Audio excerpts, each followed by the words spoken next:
Only throw.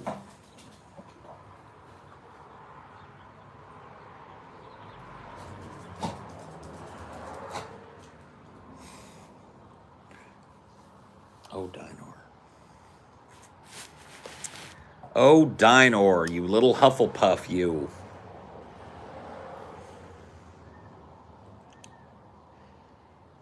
You little Hufflepuffle.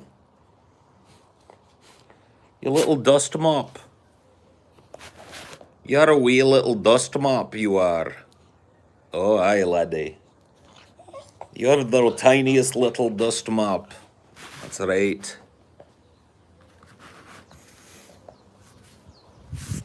That's right, laddie. Where did your bowl go? Where's your bowl? You don't want your bowl? Go get a drink. There's a drink of water right over there, a fresh one.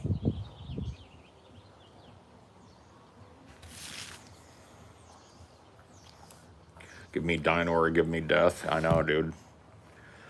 You've never felt the gaze of his eyes, though. Like, Amelia can attest to it because she saw all the pictures of Dinor before she actually met Dinor. But it's a very different thing to see a picture of Dinor and to be under his gaze and in his presence.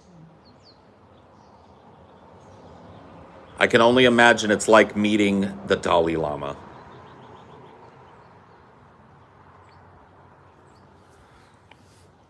But for stoners, you know. The stoner Dalai Lama. Wait a minute, isn't the Dalai Lama already the stoner Dalai Lama? Oh, whatever. Is Dinor judgmental? Not in the least. Not in the least. He gets a little territorial sometimes, but as soon as he knows that a person is good with us, he wants nothing but attention and wants to meet and sniff every part of that person, and then he wants attention from that person. Then you've already fallen under his spell by that point, because you're giving him everything he wants.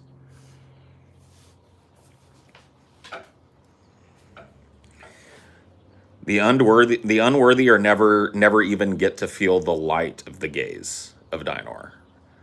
There's no penalty or penance for people that don't rise to Dinor's level.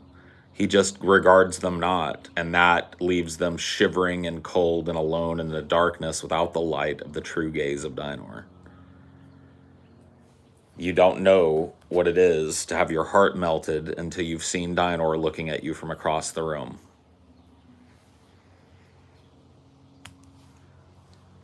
He truly has control of us all. You vicariously through the internet and me directly, which is even a stronger connection. Dinor's behind it all. I've known he has been since the day I brought his fluffy little ass home. I knew he was behind it all. At that point, my life became serving Dinor's will, whatever that may be. Let us hope that his will is benevolent.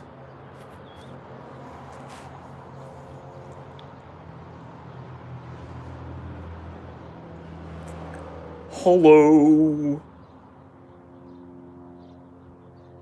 Hello, Pippin.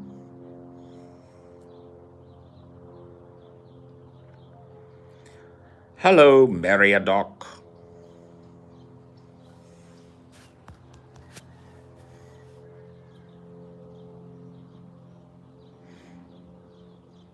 You need something like Dinor. There is nothing like Dinor. So. You need more water? I do, if you wouldn't mind. Thank you.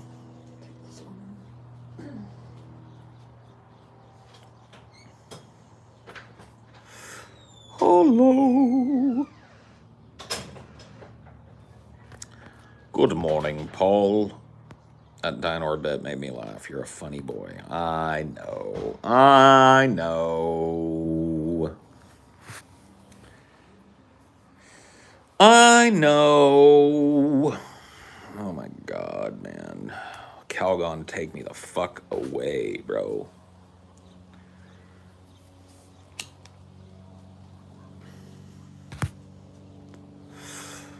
Getting out of town towards the beginning of next week, which is going to be really fucking nice. Totally fucking nice.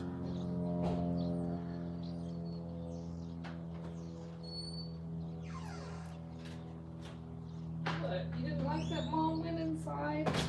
He doesn't like it when he is separated from either of us.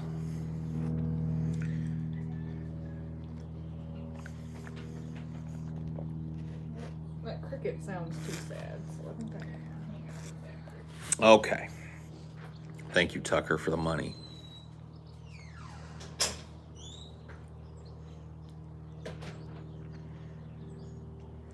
You going to any interesting biomes? What is it like? What is this fucking like Minecraft talk that we've got?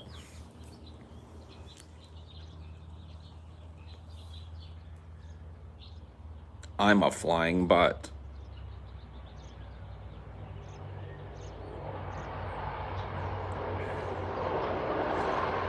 I'm a flying butt.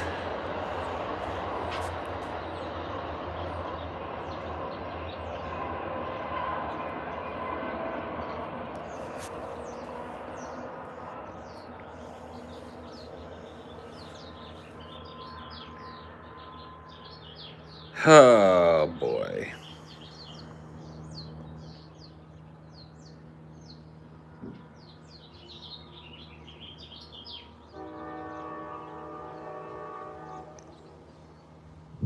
Nice toot.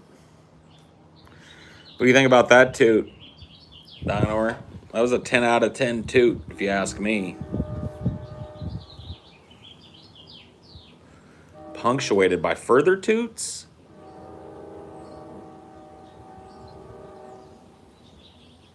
We're getting so many toots.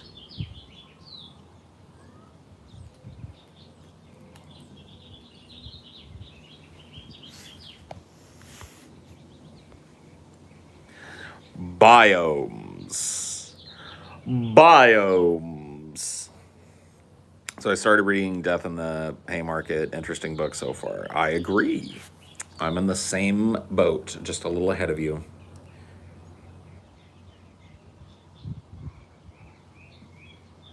Did you have to get used to sleeping next to trains, or have you before? I've spent a lot of years sleeping within the hearing distance of trains, so I'm not even bothered by them when I'm outside. I just kind of naturally modulate my voice up to make sure that I'm still being heard over the goddamn train, and I talk. But I don't even notice it as it goes by at night. I mean, you can barely hear it in the house. You have to really be paying attention to listening for the sound of a train to even know that one's going by. But no, I was raised within hearing distance of a train, and then I spent a lot of years living really fucking close to a train, so train noises and me go hand in hand. I'm cool with them. There's actually a soothing quality to the clickety clack and the honk honk of a train.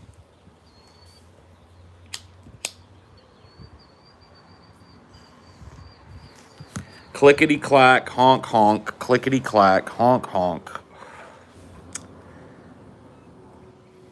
Yeah, I mean, if you're close enough that, like, you can feel the vibration of the train, then, that could be a problem. But what noises do drive you crazy? Car alarms, smoke alarms. You ever call somebody and you hear that, like, chirp that a smoke alarm makes when it needs to have a new battery put in it, and you know that that person has just tuned it out for, like, months because you're talking to them and you keep hearing it, and you're just like, how do you fucking live? That thing.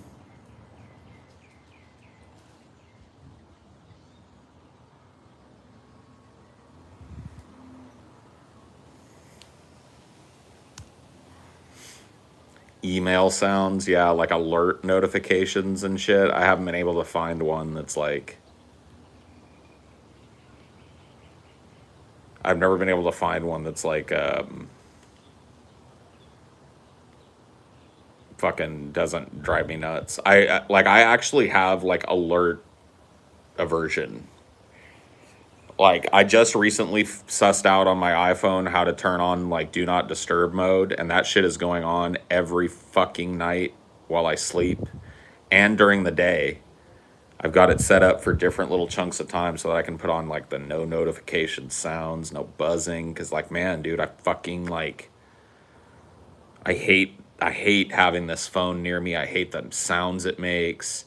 I hate the vibration against me. I just don't like the way these fucking things feel to have on me. And so I've learned to like mitigate the amount of times that I'm basically taking it back to the times when you just turn the ringer off on your phone when you didn't want to take calls. You know what I mean?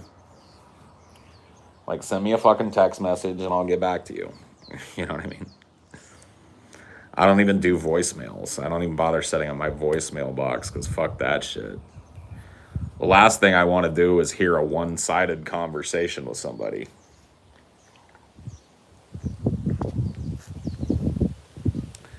Send me a fucking text.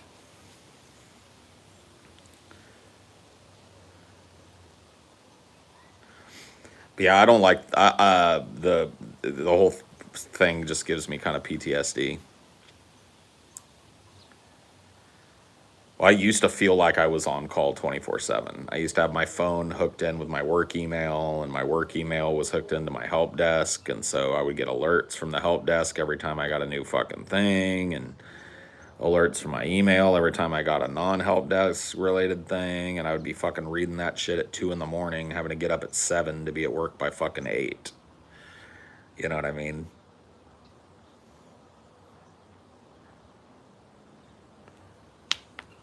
So I did 8 years of my life like that, and it left me kind of fucked up when it comes to bzzz and ding and blurt and doo doo doo doo. And just like every time I hear it, even if it's not my phone, it drives me nuts. I get this wave of crushing anxiety every time it happens because I've just received so much bad fucking news via the fucking cell phone, I guess. Spent way too much time where this thing was like my fucking leash to this job that was sucking the life out of me.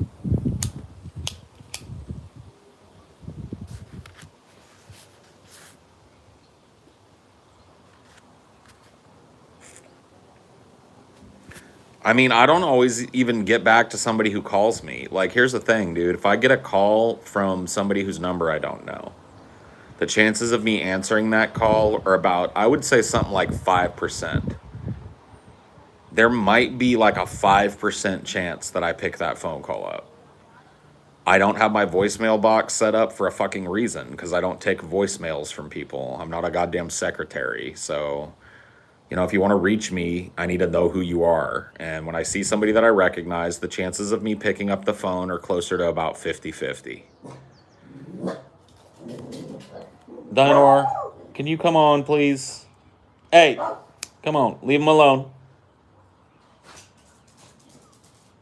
Quit being a little jerk. Wind it down there, boof monster. Hey. Wind it down.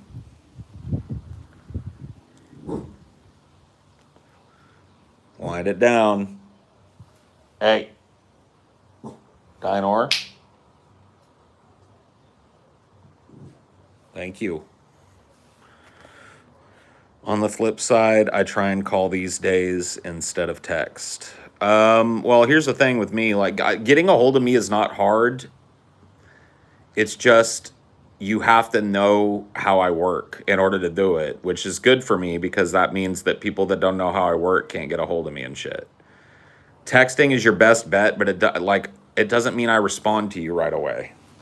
Like, I eventually will notice that I have missed texts, and I'll go back through and I'll respond to people and shit. But it doesn't mean you're getting a hit back from me right then. Like, I don't exist in that world.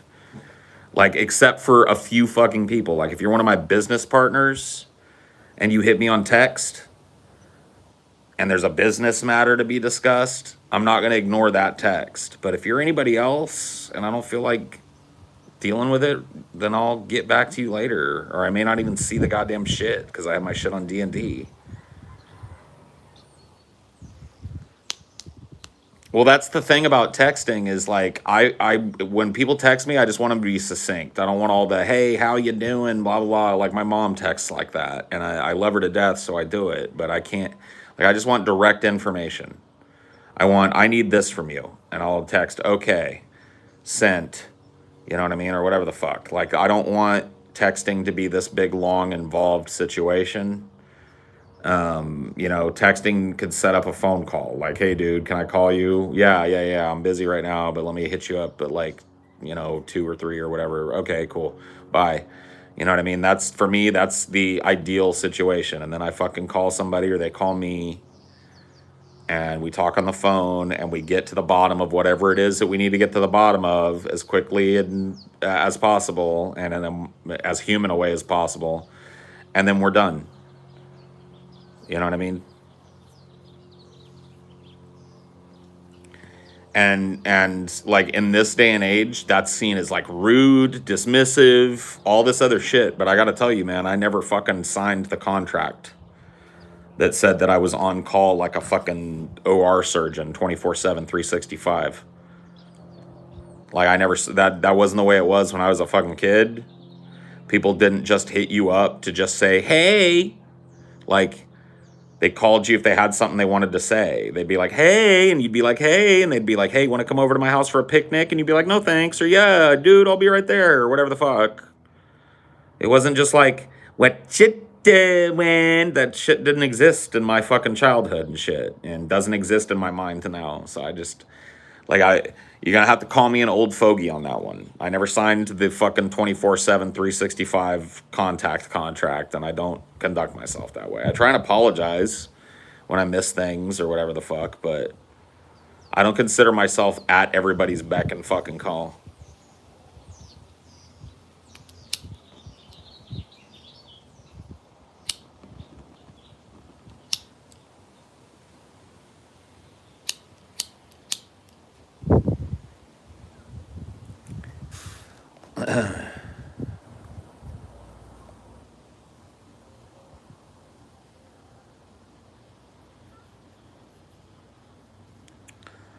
Yeah.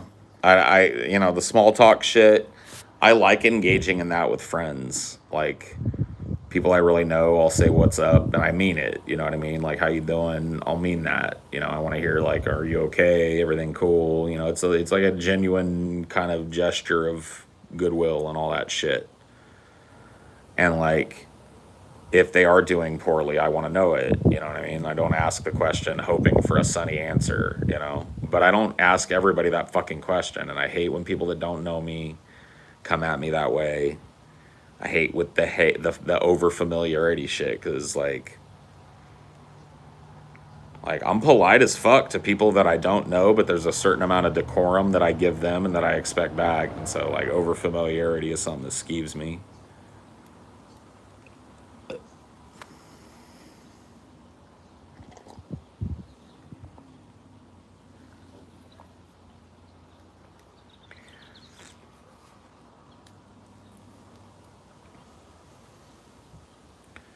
How many people you don't know text you?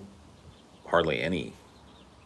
Like every once in a while you get one of those spam texts or some shit, but like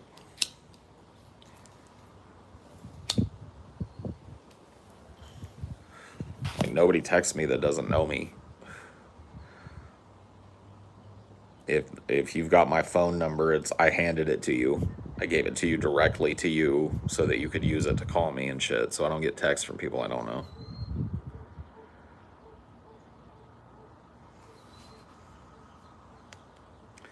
I'm not interested in talking to any fucking buddy that I don't know.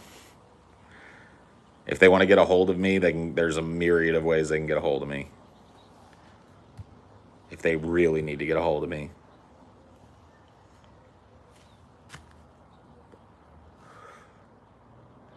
I don't get a lot of fraud texts anymore. I used to. Back when I lived in Washington, I used to get a lot of those like, you are IRS owe money. You click link here, put in you information, and maybe, like just crazy shit. I remember when I lived in Washington, I got the worst of that shit. But I've changed my number twice since then, so whatever. I do that frequently too. Like, I don't like having the same phone number all the goddamn time and shit. Like, this idea that I gotta be reachable by fucking telephone by people I don't know is absurd to me. I have an address.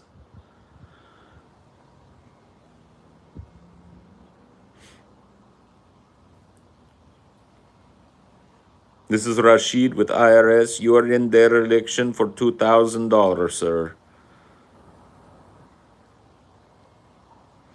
Yes, sir. We can set you up with payment plan, sir. First thing to do will be to go to Walmart, sir, and you will buy gift card. You go to Walmart, sir, you buy Steam gift card, okay? You buy $200 Steam gift card. You put in envelope and you mail to this address.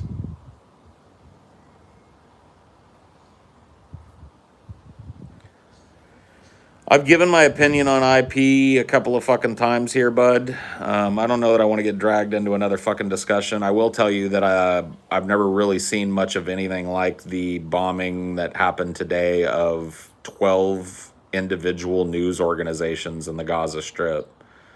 This building was systematically turned to rubble by the IDF with 1 hour's notice of all of the news teams to get out. And this has no other meaning other than to suppress coverage of atrocities going on in Gaza. So it seems like that Israel has decided to go ahead and run the gambit, and they're going to make a really big push and kill a bunch of people. And like, why else would you not want the news media operating in that area safely? So they literally gave the news media 1 hour's notice and said, get out of the fucking building. We're blowing it up. And sure enough, they did. They blew it in half and it fell over. It no longer exists. There were 12 separate different media outlets that had offices in that building. It was the media center of the Gaza Strip. So Al Jazeera, all the US fucking networks that put an affiliate there, et cetera, et cetera, et cetera. NPR.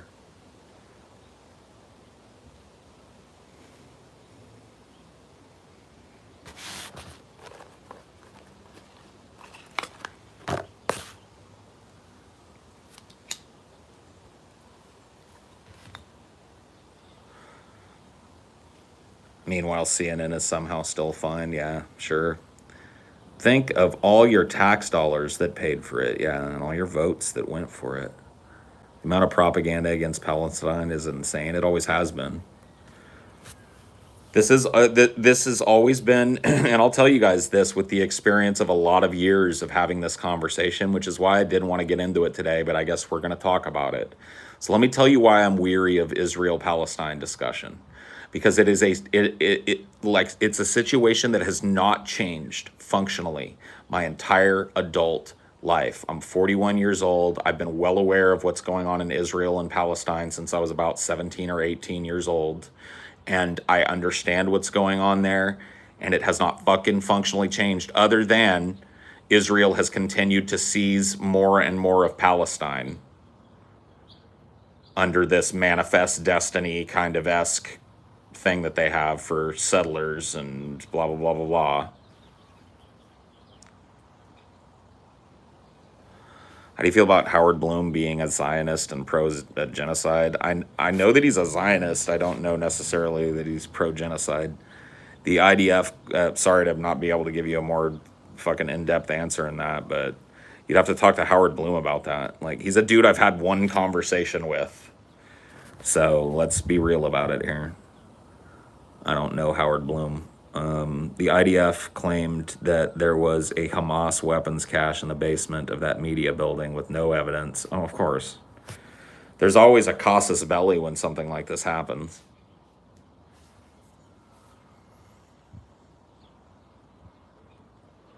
Always some weak justification for what they've done in the eyes of the world, you know what I mean? And people take their sides, and the people that really truly suffer are the people on the ground in Palestine, children.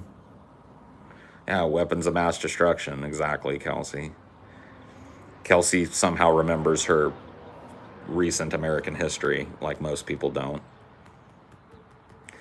WMD, WMD, WMD, WMD, WMD, WMD, WMD, and then look at the atrocities that happen and not a single WMD found. Isn't that great?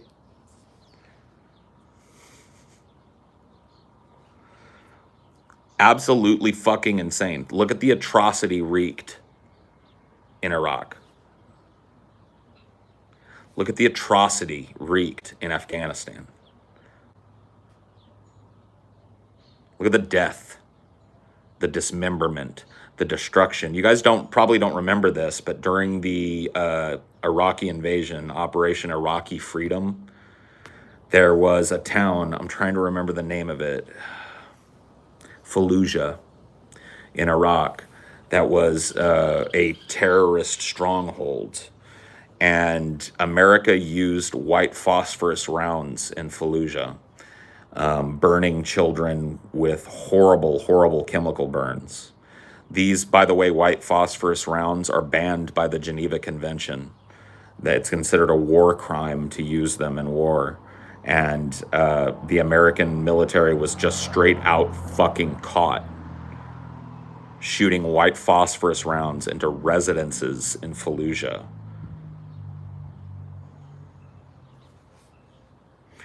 Just one of the atrocities committed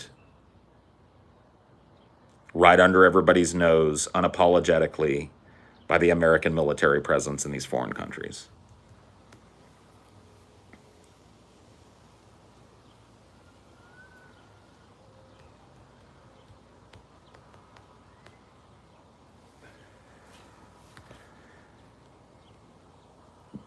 There's no answer, Skeptical Sloth. I can't give you an easy answer to this because the problem that's been created is a complex problem that, quite frankly, I or you don't understand all the fucking inner workings of. There are complexities at play in Israel and Palestine and how those fucking two places are divided against one another that can't be parsed in a single fucking conversation on a stoner stream. Sorry. Like, you can go and become an expert on this fucking subject. I have not done that. I've just witnessed the output of it for the balance of my life. I know who the principal players are. I know what the fucking major differences are. I know what the different excuses are on both sides for violence that's perpetrated. It just doesn't, there's not an easy fucking answer. The United States can't just push one button or the other and fix this. It's just not that way.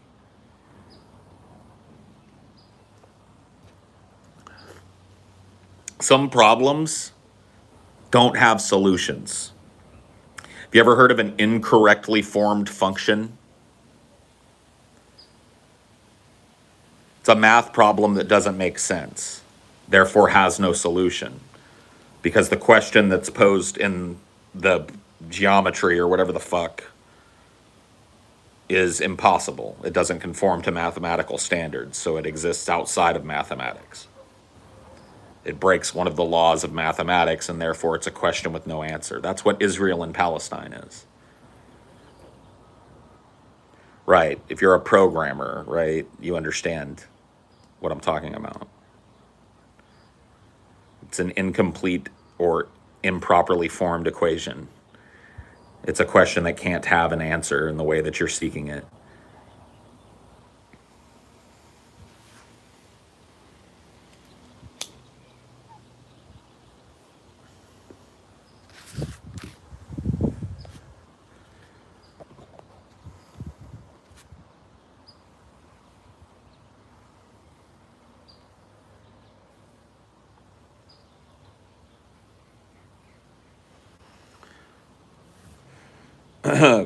Sometimes there are no solutions.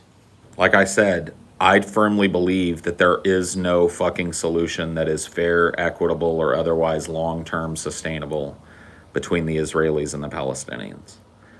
I believe that given the current fucking weight that's being thrown behind Palestine and the current weight that's being thrown behind Israel, that Israel will continue to subsume Palestine until it's ridiculous that people think it even exists anymore. If you look at a map of the Palestinian agreements through the decades, you'll just see what's happened as Israel has seized more and more territory that was supposed to be Palestine, where Palestinians were living and going about their lives, bulldozed their houses under, built nice little Israeli condos for rich Israeli fucking settlers, and put a wall up around it so that the Palestinians could not get back into their former homes. Tore down their businesses and replaced them with Jewish businesses. Tore down their entire lives and moved them ever further out into ever smaller pockets. So they're doing to Palestine what we did to the Native Americans. There's no they'll do about it, asbestos fingers. They're doing it. Divide and conquer. Take a look at the map that I told you about. Go look at a map of Palestinian territory from 1970 and look at a map of Palestinian territory from yesterday. See if you note any differences.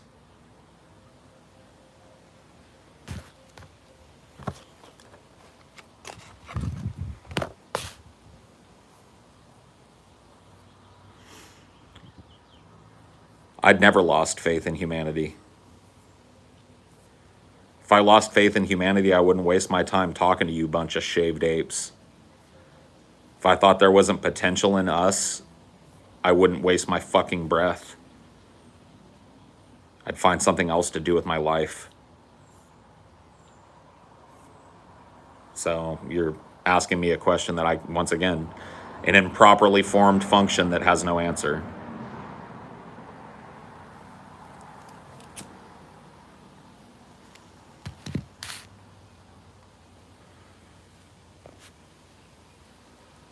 You've lost it personally. Well, I'm sorry to hear that, sir.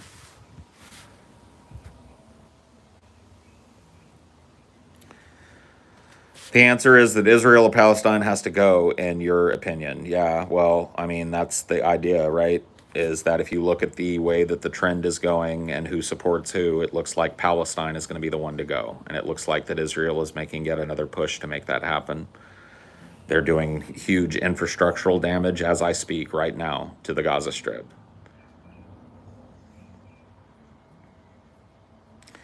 They're killing people right now in the Gaza Strip as I do this fucking live stream. And I want you to imagine that you're a Palestinian and the neighboring country that you live next to that treats you like a bunch of fucking pieces of shit and walls you off out of their cities is sending tanks and bombs and warplanes against your little fucking country.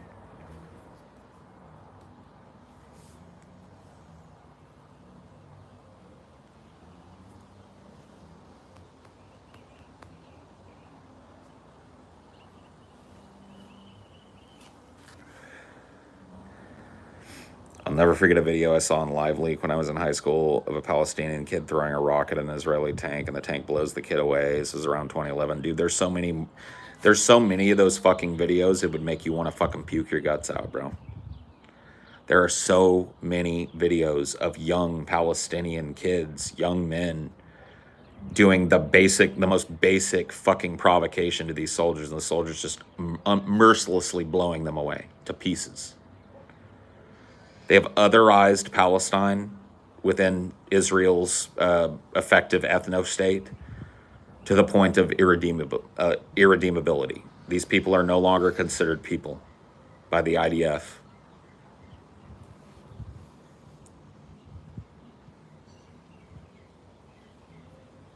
And they will be treated as such. Just like the Americans treated the so-called dirt worshippers and heathens. Right?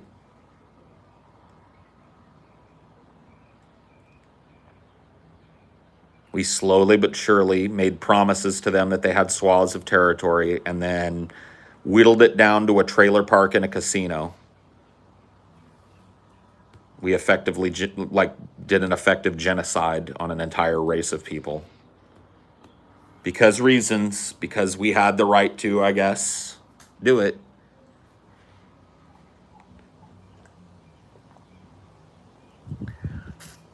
And now you're watching that very same government, founded with that blood on its hands, support the same thing in the Gaza Strip. A lot of the weapons that are being launched right now that are being used to blow apart children in the Gaza Strip were sold to Israel or manufactured for Israel by the United States. No, there will be no peace. That's why I said it's a problem with no solution. The problem will end, and this will not end the problem functionally. In fact, this will be seen as a fucking Holocaust and will cause nothing but problems for the Israeli people being situated such as they are in the fucking Middle East. But eventually they will subsume Palestine to a laughable point where nobody will even fucking notice if they just take the rest of it over, and Palestine will no longer exist. This will be viewed as an atrocity by people with a fucking conscience the world over, especially people in the area that this is at. Imagine if one of our neighbors was slowly but surely conquering all the countries around it and making its way towards our fucking borders, how you would react. Okay, so this is going to start a hornet's nest of what's so-called terrorism against fucking Israel, and Israel will use that as a fucking reason to incurse itself in these other fucking countries. Do you not see which way the wind is blowing? Do you not see what the plan is? To install an American-friendly government in any Middle Eastern place where there are natural resources, both underneath or on top of the goddamn motherfucking soil. That includes water.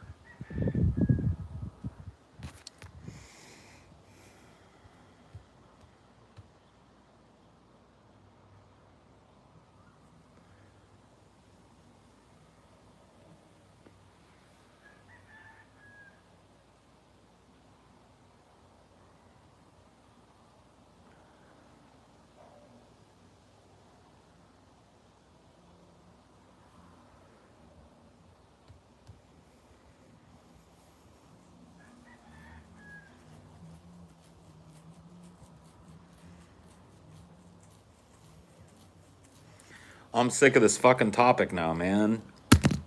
It's so rote, and I'm so sad that it's rote. I'm sad for the people that are dying right now. I'm sad for the people that are wrapped up in this on both sides of the conflict. The IDF people that are perpetrating this shit will never forgive themselves. Human beings have fucking consciences, and this will haunt them in the form of PTSD for the rest of their lives, and I'm fucking sad for their loss of normalcy because of what they're doing at the behest of their government right now. I know enough about war to know that warriors come back from both sides of a conflict broken. And I know that that's going to happen on both sides of this conflict, and I'm sad for that. And I'm sad for the people in Palestine who've had their meager existence fucking interrupted yet again by bombs and destruction in the midst of their fucking cities.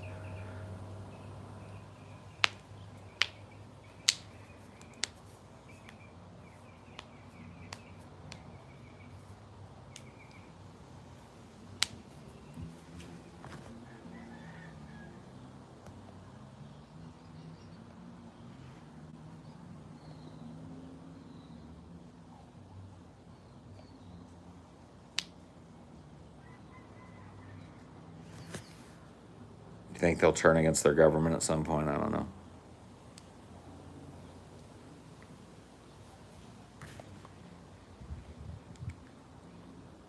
Ye olden times, PTSD was called shell shock, and before that it was called battle illness, and before that it was called other things, and it was always, for a lot of years, used as a way to unman the mostly men that suffered from it, and especially as a result of war and conflict, and make them feel lesser. And so they suffered in silence with it for many, many fucking years. And it wasn't documented until modern human history. And that's been, you know what I mean? We know that soldiers come back from war broken.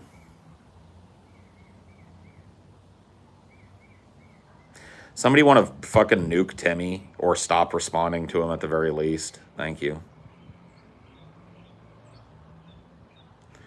I'm tired of seeing his fucking bullshit one way or the other. His name is Timmy Bullshit. Of course. Yeah.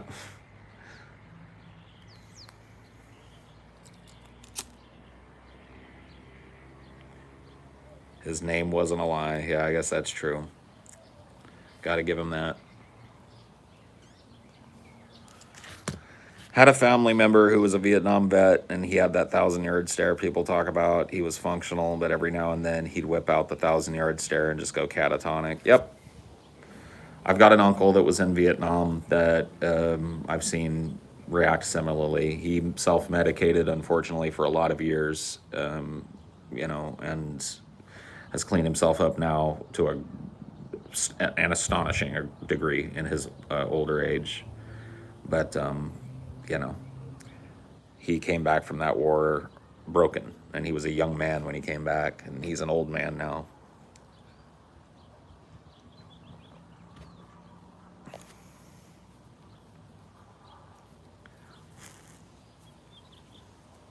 Yep. My uncle, in all the years that I've known him, has told me 2 stories about his time in Vietnam, and I've shared both of those with you. One of them's not even really a story. It's just, he said that there was a type of snake that he encountered multiple times that they would kill on sight with machetes that was called a 2-step, because the venom, if you took a strike from one of these snakes, you would be dead before you took 2 steps. He told me that story and told me, how he would cut them out of the trees and shit when he saw them. And then the other story is a longer story, but it's a harrowing one that I've told you guys before, but I'll tell it again here quickly. He was on night patrol. He and his platoon had set up for the night in a clearing and had put claymore mines around the perimeter of their camp in case of a nighttime enemy rush of the camp. And my uncle was in charge of, he was basically the guy with the detonator.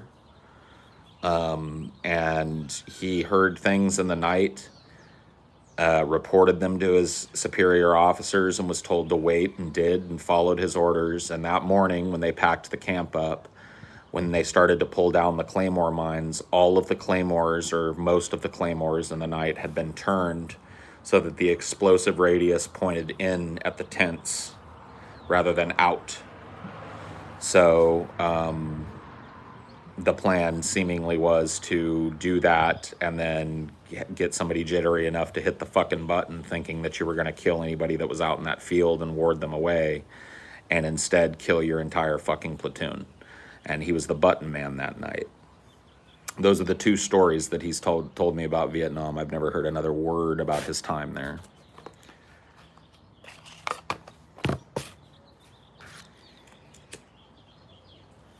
By the way, the somebody that had snuck in the middle of the night, if you don't understand that conflict, were North Vietnamese or VC affiliated troops. Had belly crawled in the night through the undergrowth to the mine perimeter and had very carefully turned those claymore mines around so that they faced the sleeping platoon.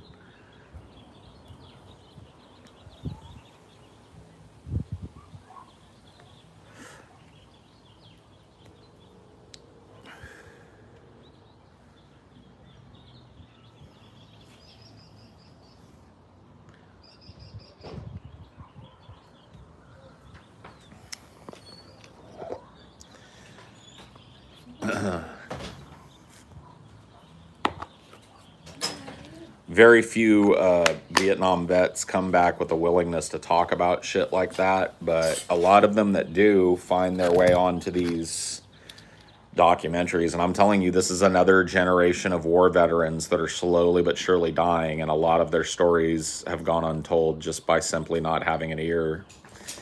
But if you watch a lot of the Vietnam War documentaries, a lot of them are just absolutely flecked with people that were involved in the conflict in various ways.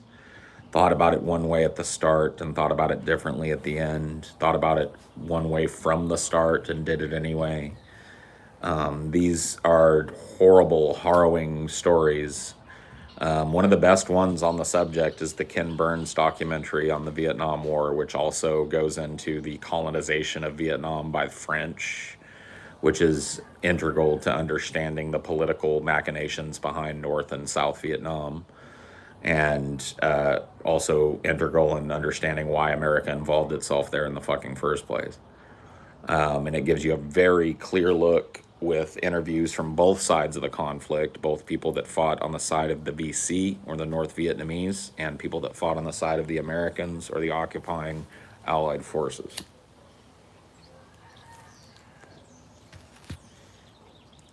It's a great fucking doc. I can't recommend it highly enough.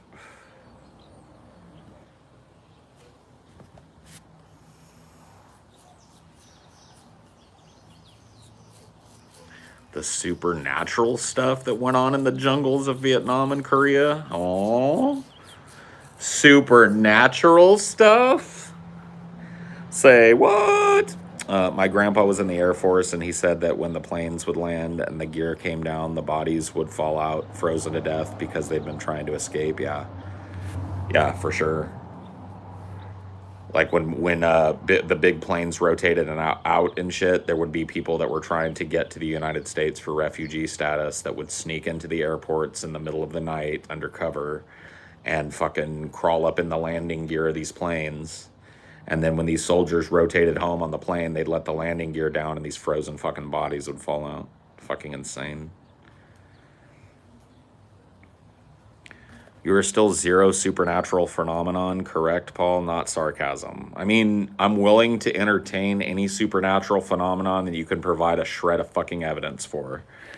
And I don't think that fuzzy videos of UFOs or anecdotes about lost fucking historical documents or ancient aliens constitute any kind of proof. So, yeah. Whoa! What the fuck was that? It just exploded? Is that a lighter? Yeah. It was a lighter. It smells like lighter fluid. It just fucking exploded. Well, that's fucking wonderful.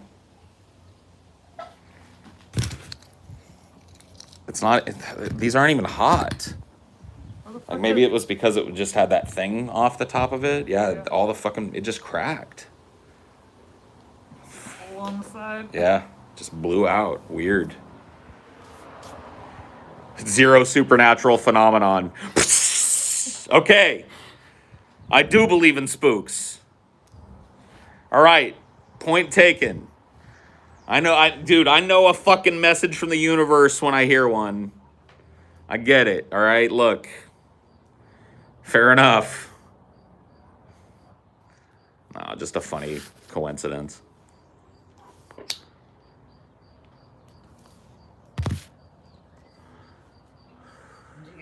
Lighter fluid in your mouth or nothing? No, it just fucking scared the piss out of me. Sounded like a missile going by my head. I was like, fuck! Fucking whipped the cigarette out of my hand, too. Yeah, I don't know where that went. I don't know, it rolled. I'll fucking... Oh, no, I see it now. It hit the fucking smoke out of my hand. There you go. Oh, thank you. The fuck, bro? Paul explodes into flames. Ah! Then my ghost keeps doing Highdeologies on the channel.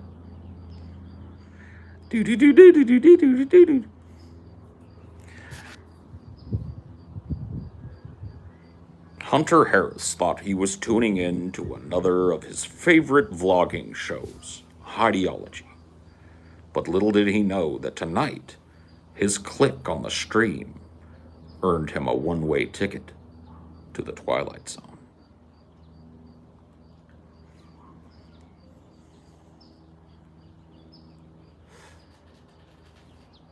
Paul's personal hell, or whatever. How would I know any different, you know? Just be a ghost that doesn't understand that it... See, that's the thing, like, a lot of this ghost shit is starting to fall apart, right?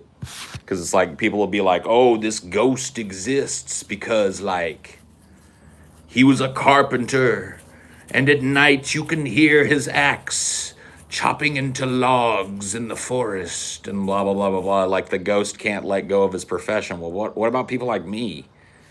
He was a vlogger, so, like, there you go. I'm about to prove fucking ghostness when I die. He was a vlogger, and he couldn't stop doing what he did in life, and now we know for a fact that ghosts exist, because he's broadcasting.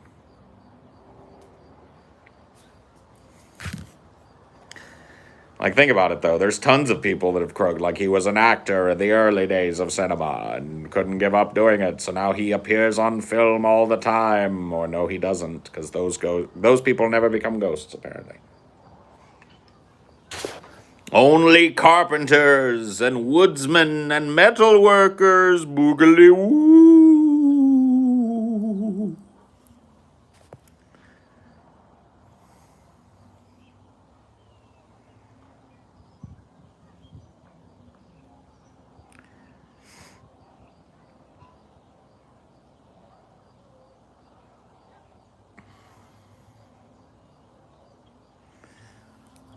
Ghosts, ghosts, ghosts.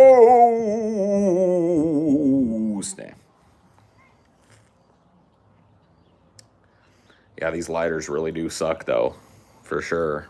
Yeah, we'll just buy a fistful of Vicks next time we get a chance. Dude, that's a good name for a punk album. A fistful of Bicks. Fistful of Bicks, fistful of Bicks. I thought I made another good album name yesterday, too. The Tripping Over Trash in the Dark. Yeah, dude, that's definitely a good one. It sounds like a metal band, fucking, like maybe a goth metal band album name.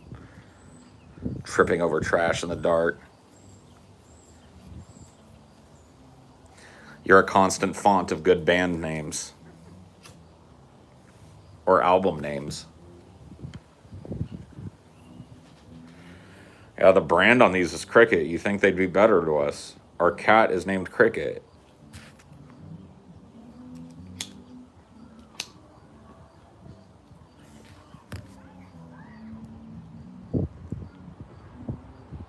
Somebody's having themselves a little siesta.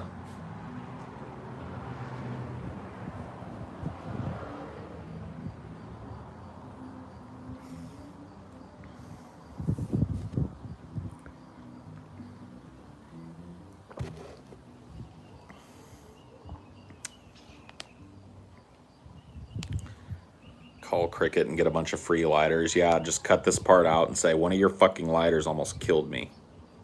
Here's the footage. Whoa!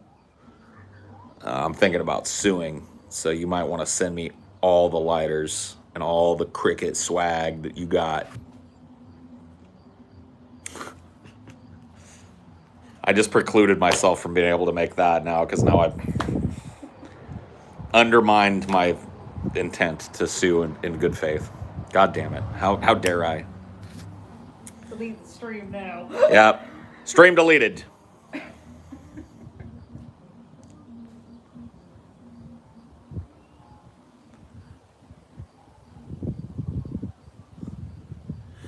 Can you imagine that coming up on the jury? And then I'm gonna fucking ask him for $1 billion fucking dollars. This Cricket Corporation will be mine. You're like, case dismissed. Attorney's fees awarded to the defendant. You're broke now, Paul Seco. What have I done? Yeah, I better call Saul at that point. Better get a real good attorney. Is Michael Avenatti in jail? I think so. Is he? Did he actually end up landing his ass in jail? Yeah, Michael Avenatti ended up going to jail, but he seemed... Maybe not. Or maybe he's on the precipice of it. But I know that he was in a lot of fucking trouble. I don't know how that worked out. But, like, Avenatti, dude, he's the kind of lawyer I'd want. Like, if I had to get a real lawyer to get sharky with it, Avenatti's my... Because I don't give a fuck what he does outside of the goddamn courtroom or how many cases he's got pending on him. In that fucking court... He got his law license taken away. Oh, well, fucking Avenatti can't do it anymore. God damn it. House arrest and his law license is Oof. taken away. He's getting sentenced this month, I guess. Damn. I'm sorry, Avenatti, dude. Free Avenatti. Free Avenatti. He didn't do it. I don't believe it. Free Avenatti so he can come get his law license back and be my personal lawyer. Hashtag free Avenatti. I could get Rudy, but who the fuck wants that oil spill anymore? Are you fucking kidding, Ann Primpall? Rudy couldn't fucking legally fight his way out of a soaking wet paper bag. He's a fucking nightmare. He did nothing but make shit worse for Donald Trump by his very presence. Everybody saw it happen. Nobody with a brain in their motherfucking head would hire that dude. You know who I would hire? Alan Dershowitz. I don't like that guy all that much, but I'll tell you what, he'll get you your fucking case won. He just wins on sheer obstinance and knowing the law better than the people that he goes up against. That dude was part of the dream team, you know. It's part of OJ's dream team. Dershowitz was one of the consulting attorneys on the dream team. A lot of those dream team attorneys are dead now. Robert Shapiro's dead, right? Fucking Johnny Cochran is dead now. Kardashian. I think Alan Sheck is still alive. Or Barry Sheck. Yeah, the Kardashian's definitely dead. Kardashian is dead now. Yeah, but I mean, he wasn't really, you know, I don't think that he was central to any defense. Oh, dude, I saw fucking the prosecutor on an episode of Hell's Kitchen. Oh, really? Yeah. Marcia Clark or Yeah. Christopher Darden? Marcia Clark. Oh, she went on Hell's Kitchen? She was the special VIP guest. Oh, my God. Oh, my God. Oh, my God. Ladies and gentlemen, we have a very special guest today. Very special guest judge. Or not Could the I- judge, but like the guest at the table or whatever during Oh, the yes. service. Listen, Red Team, you bunch of fucking donkeys. Marcia Clark, okay, prosecutor in the O.J. Simpson case, is sitting in the fucking dining room. Do not fuck up. Okay, 2 risotto, 2 lobster, 2 martinis. Yes, chef.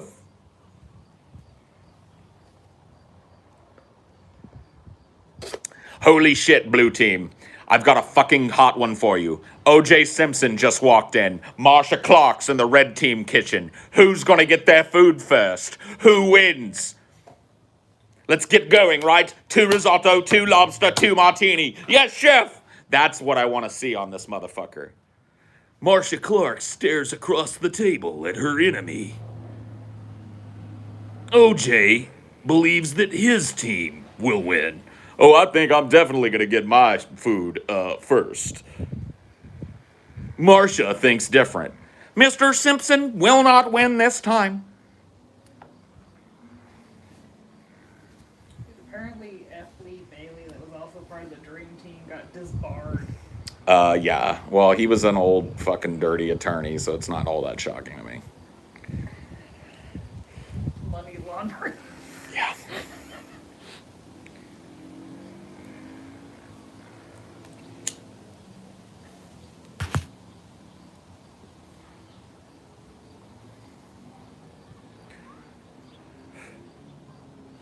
Both kitchens, all of you fucking listen to me. Come in, quick. Come, stop what you're doing and listen to me. Listen to me. The ghosts of Nicole Brown Simpson and Ronald Goldman have just walked in. Marcia Clark's over there and OJ's over there. We've got a problem. We need to get this table in and out, okay? I do not want this fight breaking out in here. So both tables will work simultaneously, both kitchens will work simultaneously on the same table. Yes? Robert Shapiro is not dead. He's not? No, I don't know that I'd want to get him, though. no. But he is not dead, so. Was that a too soon joke? Is it too soon to make jokes about the ghost of Nicole Brown Simpson and Ronald Goldman?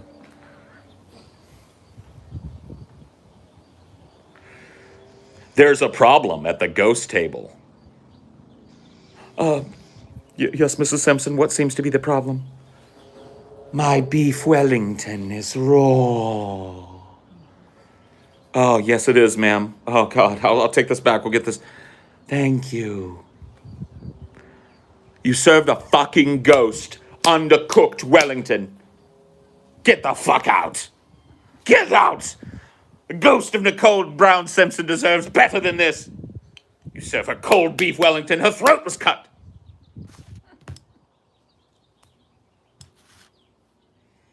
And as if the blue team wasn't having a hard enough time, there's a problem with Ron Goldman's risotto. What's the matter, Mr. Goldman? The risotto seems a bit undercooked. Oh, Yes, it is, sir. I'll have this fixed right away. Sir. Chef Ramsay, undercooked risotto. Ghost table. Fuck me. Fuck me. Come here. Come here. Everybody get a spoon. Everybody get a spoon. If the ghost of Ronald Goldman has to eat undercooked fucking risotto, then everyone in this kitchen, sit down at the fucking table and share it. Get the spoon. Lick it clean. I don't want you to stand back up and start work until that is eaten. If you're going to serve that to the ghost of Nicole Brown Simpson and the ghost of Ronald Goldman in my establishment, then you will sit over there at the table and you'll eat it yourself. Delicious. Bon appetit. Fucking donkeys. Dude, I want to do this now. I want to do like for them to drop the conceit that Hell's Kitchen is real at all, and just go total kayfabe with it. Yeah.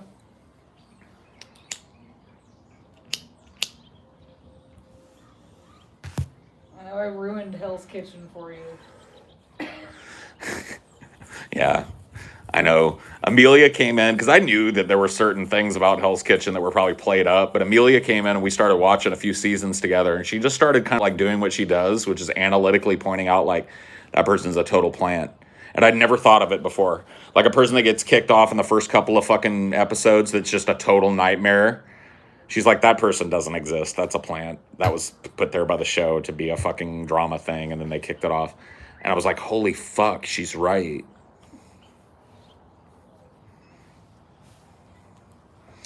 No, trust me. I could do a better fucking, bastardization of Gordon Ramsay if I wasn't worried about screaming about ghosts eating risotto in my neighborhood.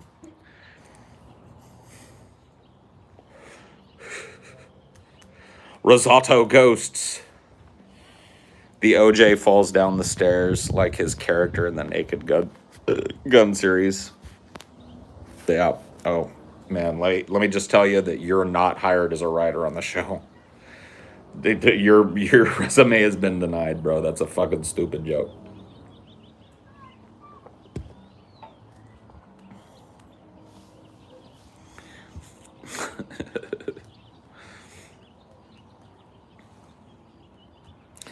Oh, OJ's leaving, Red Team. Congratulations. There he goes. There goes the juice. Walking out.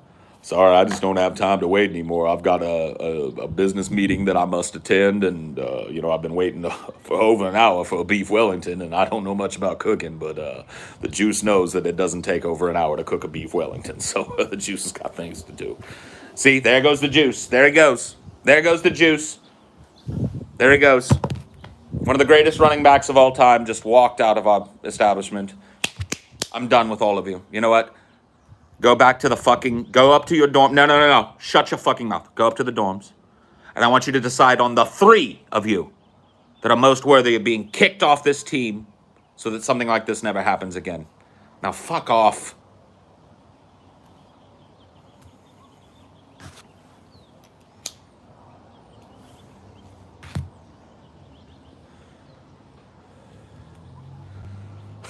Gordon, I would like to try and stop I would like to try and stop the juice and offer him, sir. I have a beef Wellington right here.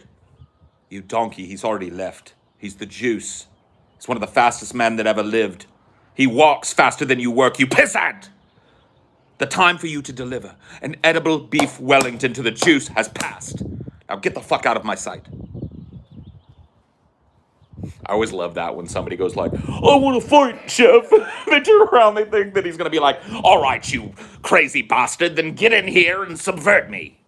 He's like, fuck off. Get out. Shut up.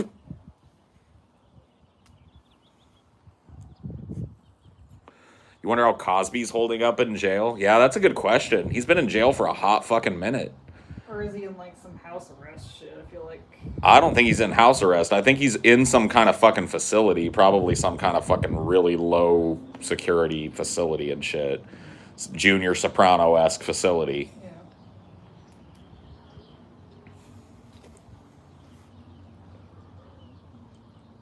Oh, yeah, you're right. Earliest release date is September 25th, 2021. He's almost out. Dude, Cosby's about to get out for multiple rapes? I mean, he might still have enough money to go for the early release date. Wait, what? You got 3 to 10 years. Cosby just went in. You got 3 to 10. Dude, he is in the Goodfellas jail, dude. Frankie, he would make the sausage and the peppers. And then Mario would make the linguine.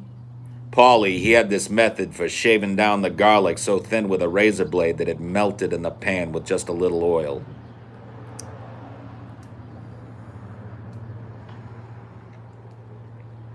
Well, that's a delicious dinner. It's 2021, fellas. Let me tell you, it's been an honor serving with you. Shoop shop and a zoomity bop. And he just walks out of there like a totally free dude.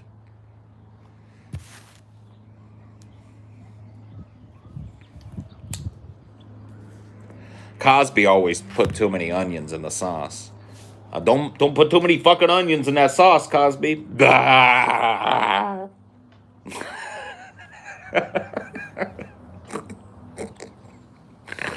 What the fuck is wrong with me, dude?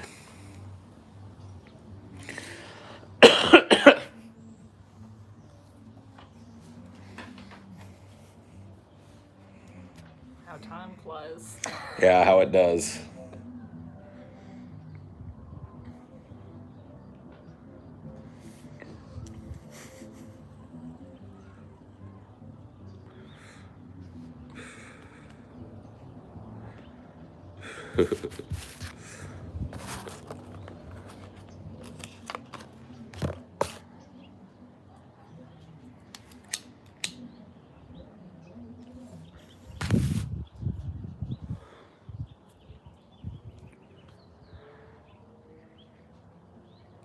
Cosby, you want the white or you want the red?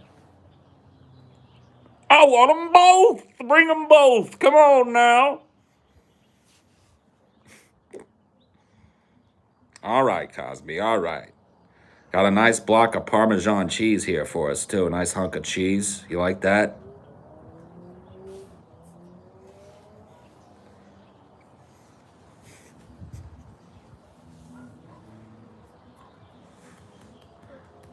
I mean, even without money, they're probably just gonna let him out after the 3 because he's old. I mean, he's fucking ancient and, like, literally blind. Yeah, so they're probably just gonna be like, all right. Not that like, in my world, that doesn't mean that he deserves to walk free amongst people anymore, but it also means that he's probably not of fucking any danger to anybody anymore. Yeah. So, whatever. Let his fucking ass go on home and die a rotten old man for all I give a fuck. It really sucks, dude, Cosby's heel turn. Because it really forced me to once again fucking reevaluate my picture of somebody that I had just lionized as a person that I knew really well because of the way that he presented himself publicly. And, you know what I mean? He turns out that he had a darkness in him, and it was, just sucks. Dude is so foundational to why I didn't even give a fuck about stand-up comedy until I sat down and watched Bill Cosby's himself. That was the first stand-up routine that I ever sat down and watched. I laughed my fucking ass off. I got it. I had my mom get it for me because it was available in album form. So I had her get it for me on tape so that I could listen to it in my Walkman. And it was great. I fucking loved it. And it got me into being a person that likes watching stand-up, not being a stand-up. But he's just like such a template for so many stand-up comedians. His style of comedy was so great, so storytelling focused, so subtle. He used like such subtle vaudevillian kind of movements that were so explosive. He didn't have to work the stage. If you look at a guy like, let me explain to you a little difference in comedy here. And I'm not even saying this is a bad thing, but you look at a guy like Chris Rock. Chris Rock stalks the stage, right? Like a fucking panther that's locked up in a cage. He really does. If you watch him, he's just like fucking all decked out in fucking leather, and he never stops walking. He never stops pacing. And that's because his physical presence drives so much of the energy of what he does. Cosby had people hanging on a fucking thread, bro. He didn't have to be that big. He got that big when he wanted to be that big, but he didn't have to be that big to hold that audience enwrapped. So he just shows you how different approaches can be used and things that you don't even really think about in stand-up comedy. Like the energy of a stand-up comedy set is something that every stand-up comic of note thinks about, but it's something that the audience never fucking considers. To the audience, it's a routine, it's a joke, it's something that they have memorized, and it's like a little play that they come out and perform for us, and we laugh and we clap and we go home. But to stand-up comic that's a real working comic, they read the energy in the room and change their set based on that energy. Or in the case of some of the greatest comics that ever fucking lived, are capable of improvising something brilliant on the spot that plays to that crowd or plays against them in a way that makes them have to laugh at themselves. Bill Do you Hicks think was that, fantastic like, as that. some stand-up routines are ruined by like how they do the recording for wide release? Like, do you think the crowd's too controlled in those? I mean, it depends on how it's presented, right? Like, I don't like compilation ones where Yeah. you're getting different parts of different nights. It feels like a highlight reel of the Yeah. times when I don't like those. I like single performances that are pretty much unabridged except for like long periods of fucking, like sometimes they'll cut the fucking applause and laughter Yeah. short and move on to the next joke. Maybe cut out a joke or two that didn't work. Like that to me isn't fundamentally changing the set too much. If it's all one venue, one night. But if it's one of these multi-venue fucking ones where they're doing highlight reels from different cities and you can tell because the guy's wearing different shit and different shots and blah, blah, blah. No. Yeah, Cosby's old stuff is hilarious. I could listen to himself right now and laugh my ass off through it because I'm able to separate art from artist. It just sucks to have a conception. It would be like me hearing that fucking Mr. Rogers was like a horrible rapist of children or something and he hid it forever. You know what I mean? Like that would be like, oh my fucking God. That would be like a death blow. Right? And Cosby, you know, he didn't occupy that space in my mind, but he was an important figure in my mind for me to find out that throughout his career, during the times when I really loved watching him, he was doing this horrible shit to women, like roofying women and fucking them against their will and shit. Like, you know what I mean? And there's enough women that have made similar accusations independent of one another for it to not just be rumor and innuendo. The dude was found guilty by a jury of his peers. So, you know what I mean? There's no fucking denying it. There's no fucking hiding it. And that just is, you know, that sucks. Sucks to have a level of fucking expectation in somebody that isn't met. But that's why the never meet your heroes thing just remains that way.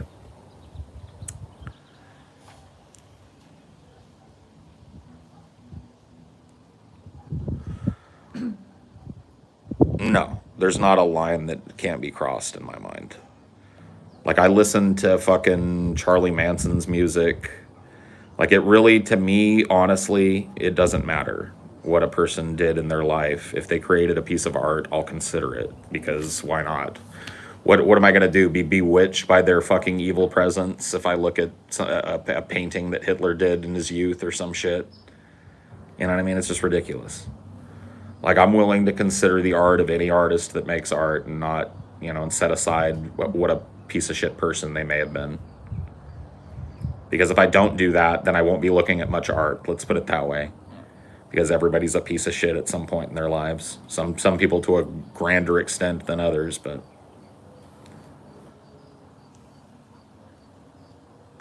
I do kind of like Bush's paintings, yeah. I don't think he deserves as wide a venue for them as he gets, but as works of art, they're kind of fucking interesting looks at his brain.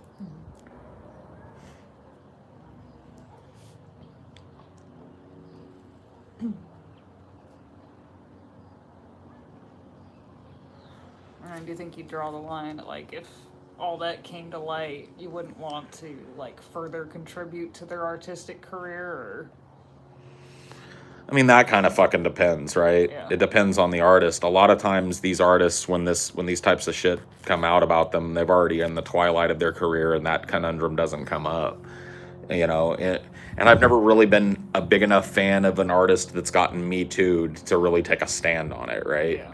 So it's like Kevin Spacey, for example. Like, he's a dude who I enjoy his acting. I enjoy almost every movie that I've seen him in. I think he's a fucking one of the most talented actors of our generation. I also believe that he's probably a dude that was creepy and used his influence to like molest and possibly do more with young men. And that's not cool. And I don't like that.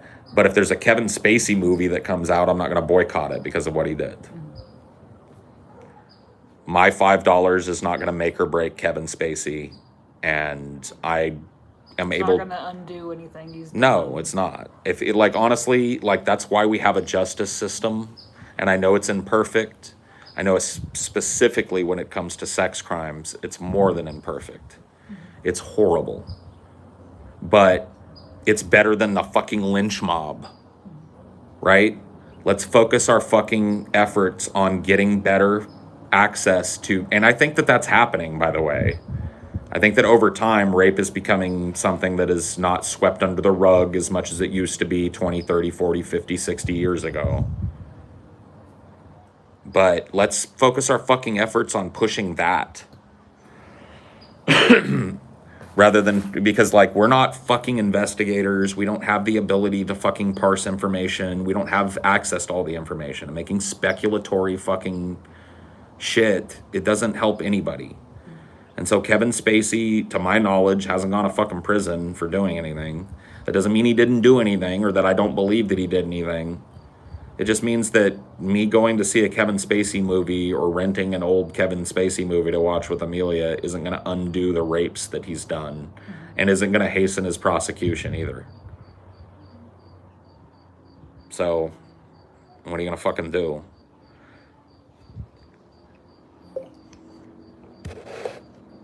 That choice is basically taken away from people now. Right. There's so many, like, Johnny Depp got kicked out of so much shit after the Amber Heard stuff. So. Sure. But you don't even have a choice to fucking... I mean, am I a fucking piece of shit because I sometimes will listen to Gigi Allen's music? Even though I know what a depraved fuck he was in real life and on stage. Like, I'm fully fucking aware of what a depraved and antisocial and disgusting pig of a human being that Gigi Allen was. So is it wrong that I throw on one of his tracks every once in a while when I'm feeling angry? Or feeling like hearing it or have it stuck in my head and want to push it out? You know what I mean? This is like, Gigi Allen is almost the ultimate example of this for people. And this goes to show you that I am this way with no matter who we're talking about. Guys, and Cynic, you're having a lot of side conversations tonight in fucking direct defiance of the rules that fucking pass by your dumb face every fucking second. Please stop doing it. And whoever else is engaged in it with Cynic, please stop doing it. It's right there in the goddamn motherfucking shit that gets spammed in your face every 5 seconds, Cynic. And you've been in here the whole fucking time. So please pay attention to it. Don't add another motherfucker in here or I'm going to ban you. And don't think I fucking won't. These rules apply to you just like they apply to everybody else. Just because you're a long-time fucking member here doesn't mean I'm going to let you continuously disrupt. You're fine. Just don't let it happen again. You only get a warning because I fucking like you. So stop doing it.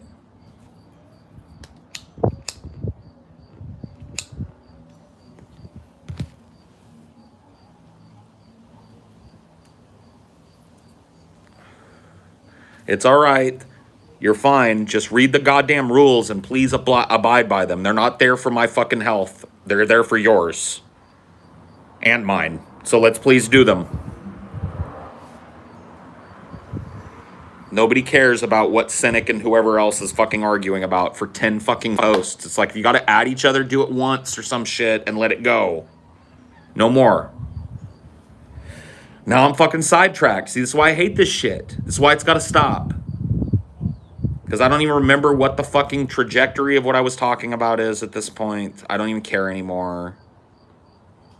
Gigi Allen, yeah, he's the ultimate test of this. Do you separate art from artist in the modern times? Maybe not the ultimate test of all time, but the ultimate test of a modern artist and having absolutely no morals sexually, physically or otherwise, violent, predatory, horribly just antisocial in every fucking conceivable way, and a destructive force in the lives of everybody that fucking knew him and everybody that was a fan of his and everybody that came in contact with him. But I still listen to his music every once in a while. I still like to throw on his acoustic performance of Carmelita that appears as part of the soundtrack to Hated. It was a performance that was recorded specifically for that. It was just an acoustic guitar performance of him performing Carmelita, which he was known to do at some of his shows. Very big switch up from his normal type of shit. And then he's got this song called You're Gonna Die, which is just about how, you should not only be embrace death, but help hasten yourself and everybody else to it, basically. Die when you die, you're gonna die. One of the things he says is one of the lyrics from that song is, if you've got cancer, then go fucking die. And if you've got AIDS, spread it around and take some lives. Die when you die, you're gonna die. Yeah, Polanski, amazing director, even though he's a fucking rapist of young girls. It's not even in controversy. He's wanted in America for it, and he just happened to not be extradited yet. For whatever reason.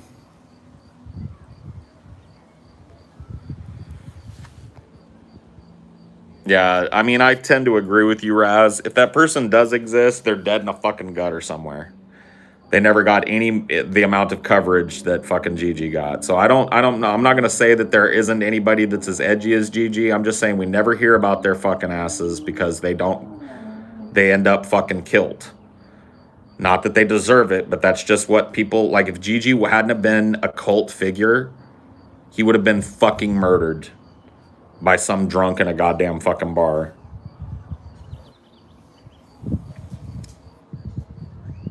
Are we forgetting about 2006 TJ? Do you know anything about Gigi Allin? TJ put a banana up his fucking ass, dude, okay? And said the N-word a few times in some really old videos. Gigi Allin, that was like his morning ritual. There's actually a footage of Gigi Allin in that documentary that I'm talking about, Hated. He somehow gets this college audience. He books a local college and puts up flyers all over the fucking place saying, like, a talk with Gigi Allin or whatever the fuck, and a bunch of people that know about him because they know he's this edgy rock figure or whatever. Maybe just a bunch of students that don't have a fucking clue who or what he is come, like, to see him, and he sits up there and starts demanding. He was like, I want everybody in this audience to put he calls it a particle. Dude wasn't all that, I'm not claiming the dude was the smartest fucking guy. He says, I want everybody in this fucking audience right now to come up here and put one particle of clothing. I want you to take one particle of clothing off and put it right here in the middle of the fucking stage. And like only 2 people in this audience of like 30 college kids even started to move. And he was like, I'm fucking dead serious. You get up here and everybody put one particle of fucking clothing up here on the fucking stage. So a couple of people threw like a hat up there or whatever, a sock. You know what I mean? And he was like, you fucking bunch of pussies. And so he takes all his clothes off and now he's stalking the stage with it. And Gigi Allin he was a grower, not a shower, clearly. He had a very small penis. And he's walking around now with his little dick flopping around, and he goes into his fucking cooler and he pulls out a banana and he peels it, and then he just fucking bends over in front of the audience and just stuffs like the soft banana up his ass, and then shits it back out into his hand and throws it at him until they all leave the room. He just keeps doing it until every person has left the room, and then he had to sign a letter to say that he would never step on the campus grounds again to keep from getting thrown in jail. Because he, of course, claimed that the university had every, like, duty to know who he was, and blah blah blah blah blah. And so in order to make it go away, they just said, look, you sign this fucking piece of paper that says that you will never set foot on university grounds again. He signed it and went on about his business. He also did another like poetry slam reading at a local kind of venue that's featured and hated. This was when he was a younger dude, where he slowly devolved into self mutilation. Like he took he was drinking beer, and he was like, somebody else go get me some more fucking beer if you want me to keep talking. You want me to keep going, you give me another fucking beer. And nobody got up to do it, so he was like, nobody's gonna fucking do it, huh? So he grabbed one of the last beers and he busted it open on his head, and then he took the can and he ripped it open. And you know how fucking aluminum cans, once they're ripped open and shit, they're sharp. And he just started dragging it over his chest and just cutting his flesh with it. Just like, he threw it at him and shit. Then he went and got the fucking newspaper and like he was like read some shit out of it for a second. And then he just set it on fire and threw it at the audience. And then some dude walks up, and because like the fiery thing landed next to his girlfriend, and like punches Gigi in the face, and Gigi falls over and then just stands up and then says, fuck you, you know, you motherfucker, fuck you. And then some lady fucking walks up to him because he's using part of her the mic that he's using is plugged into her venue's PA.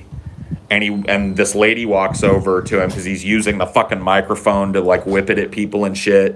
And she makes the mistake of walking into his fucking bubble. And he literally grabs 2 handfuls of her fucking hair and just starts punching her in the face and falls to the ground with her. And every dude in the joint jumps up and starts beating his fucking ass. Like that was a G.G. Allin poetry slam. Fucking crazy.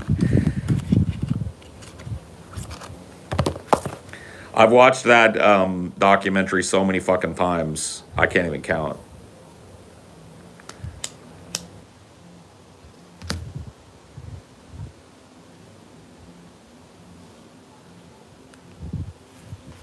It's not really amazing. It's pretty fucking reprehensible. You own a copy of Hated, yeah. It's pretty cool, yeah. Pretty good documentary.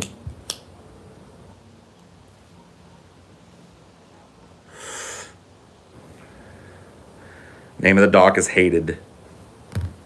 G.G. Allin and the Murder Junkies.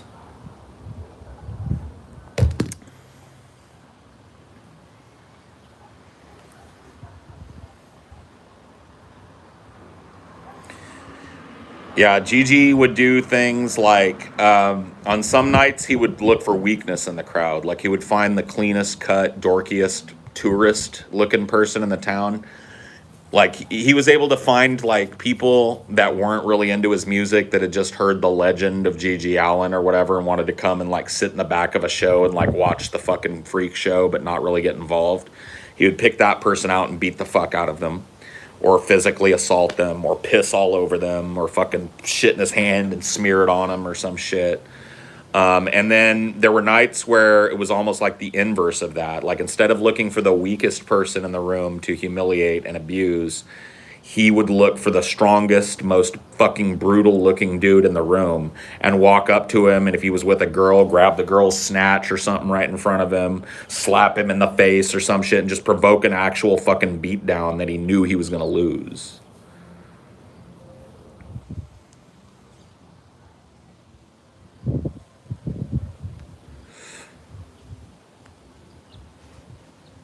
Like he'd pick out a dude that he was like, yep, that dude is going to beat my fucking ass. And he'd walk up and piss in his face or some shit.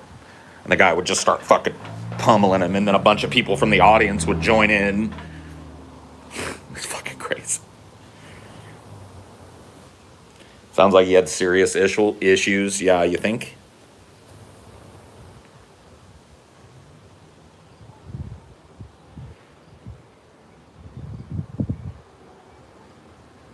Piss, shit. He considered his bodily fluids a sacrament to his audience.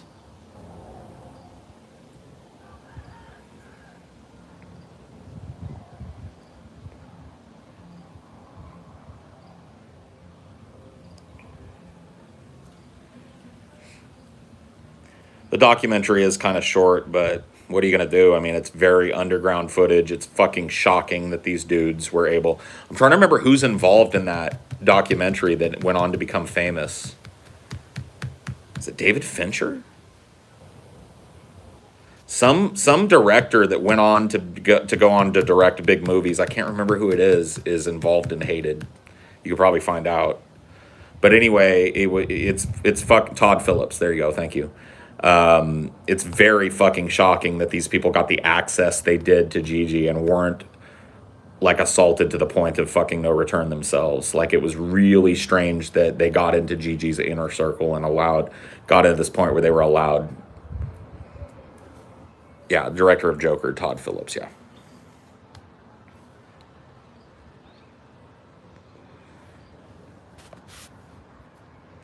So anyway, great fucking documentary if you're interested in this kind of guy. But I warn you, it's like not.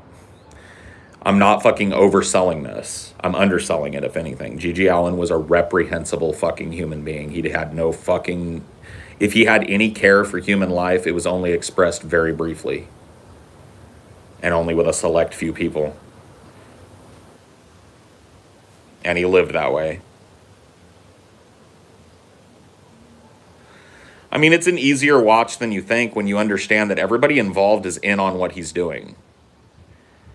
Like, nobody can claim to be, like, shocked by what's happening to them at a Gigi Allin concert. They all come because they hear he's the crazy guy that shits all over the stage and shit.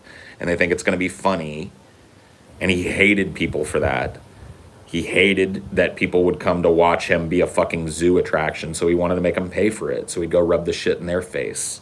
And then guess what? They didn't come to the next one.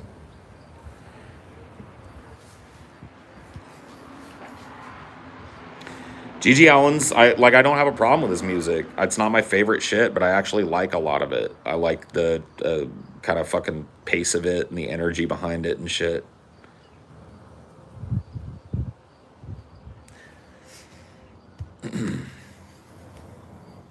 Hated is free on YouTube. Maybe it is, yeah.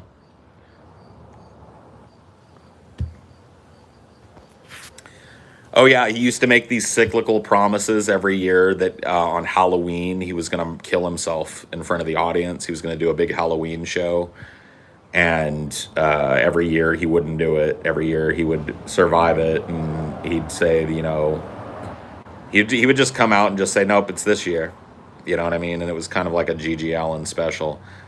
You kind of assume that a guy with his arc would go out that way, but unfortunately he didn't. He went out, in the typical rock star way. He took the Jimi Hendrix fucking, way of things and OD'd, and that was that. Took too much, etc.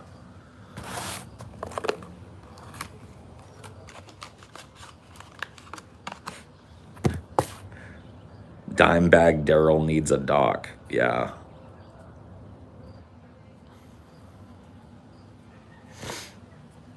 I'll bet he wasn't, Weston.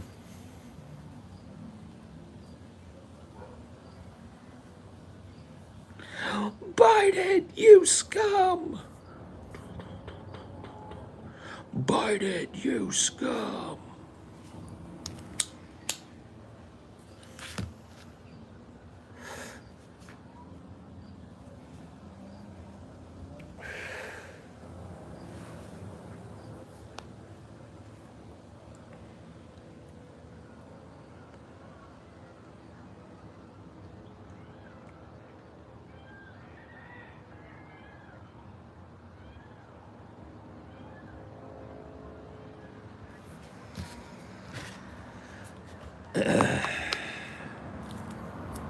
Stay frosty. I shall. I don't think Gigi Allen ever got married, but I may be wrong about that.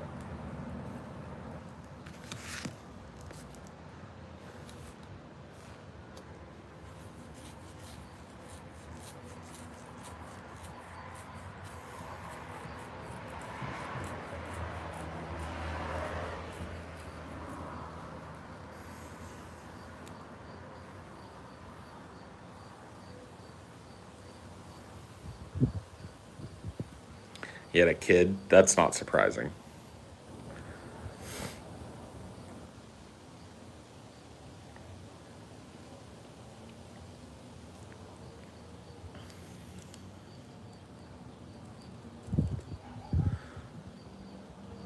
Yes.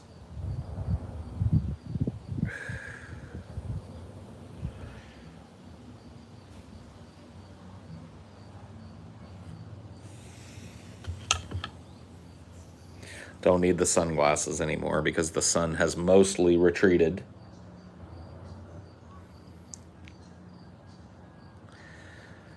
I think I'm going to smoke this J with you and call it a night.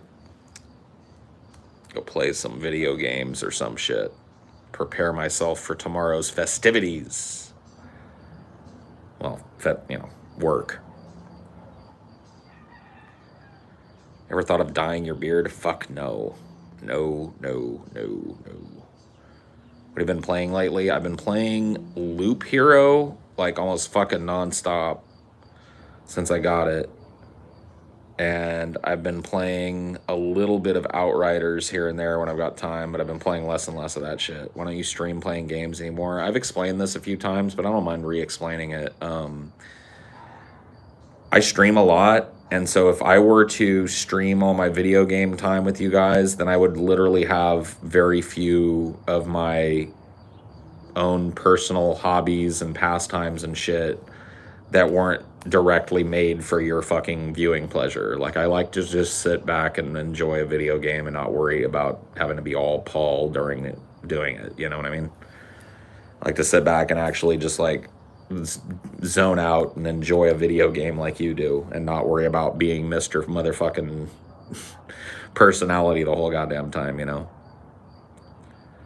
So that's why I don't stream video games all that often.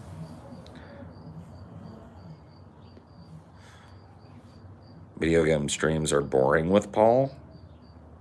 All right. Fair enough. You just streamed a game on DFF? Yeah. I know I did. And I've streamed games multiple times here on this channel. Somebody asked, why don't I do more video game streams? That was the question.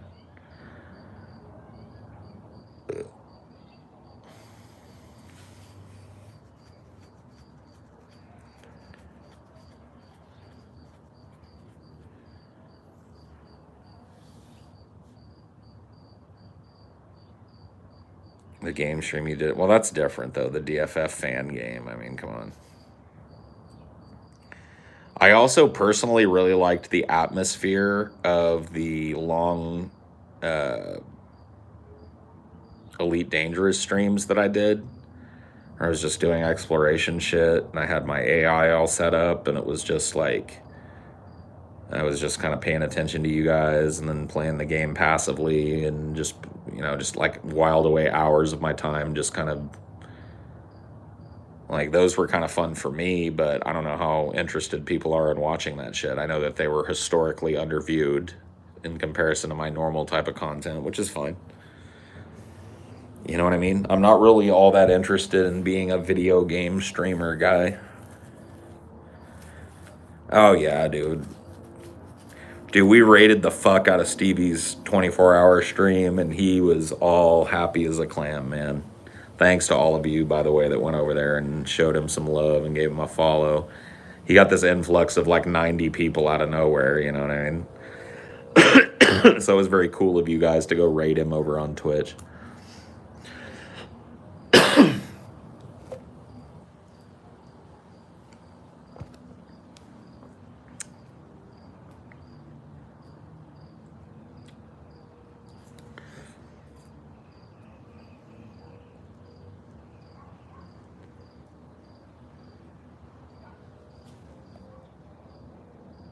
I love the couple of rap cover videos you did about 5 years. Any interest in doing something like that again? I do rap now with Marshall. So we've released 3 songs, and I hope soon it'll be 4. If I can get my ass around this song that I'm working on.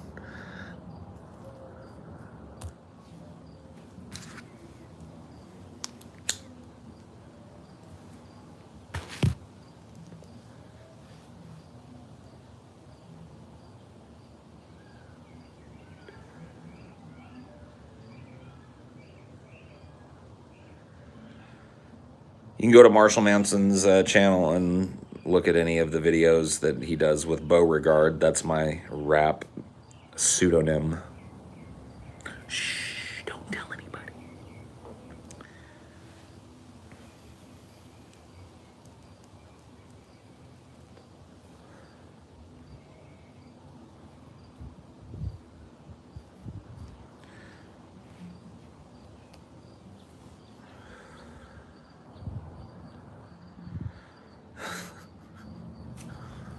Oh my fucking god, bro. The doomsayers in the chat.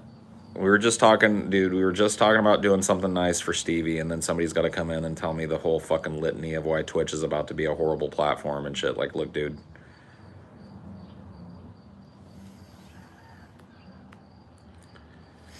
Really digging the timestamps, Paul. Makes it much easier to find your takes on certain interesting topics. Good, yeah. I try and keep those updated in batches of 2 when I get them. There's one guy that's been supplying them to me. I have to look and see if he's got the latest ones for me. I haven't gone on Twitch or gone into my Twitter DMs today.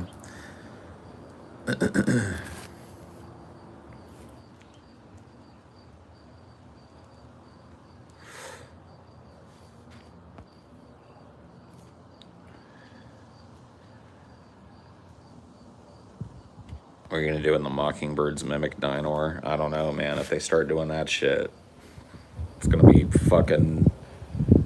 be a nightmare here on the old Zigo Ranch.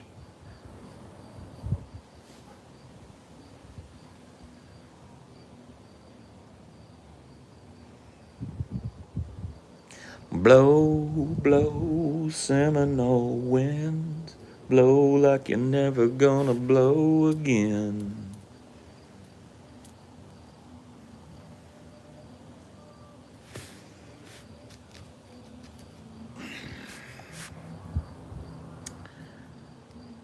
I don't eat at KFC, so I couldn't help you with that, Jams. I don't like meat on the bone, so KFC is like my last place that I ever choose to go. So I don't know anything about the quality of KFC over time. I don't eat there. Poor Dinor, lol. He will be so upset if that happened. Oh yeah, if they started, they're already doing the cat thing. You guys can hear him doing it. Hear him? That one's very far off doing it, but they do this like, wow, wow, wow, wow, wow, wow. But they do it like way faster and more uniformly than cats do, and it really irks Amelia. She hates him for it. She wants him to stop. It spooks her. She doesn't like the fake cat noise. I don't blame her. It's very off-putting.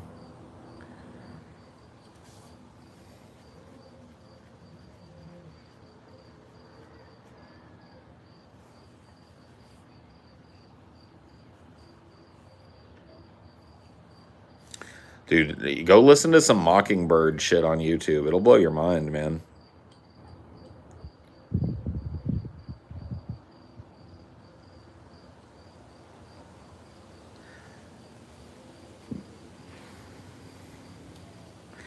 Dinor is no step in evolution. To imply that Dinor is subject to evolution is to imply that he is in a constantly imperfect form. Dinor exists outside of evolution and was born a perfect, non-evolutionary being. And when you look into his eyes, you'll know the truth of that. But since he's not out here, I'll warn you. It means he owns your mind.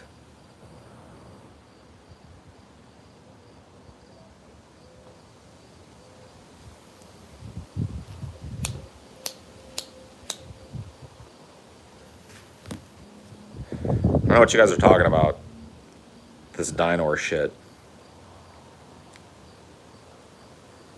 Dinor's a dog, okay? He's just a dog, okay? He's just a dog, okay?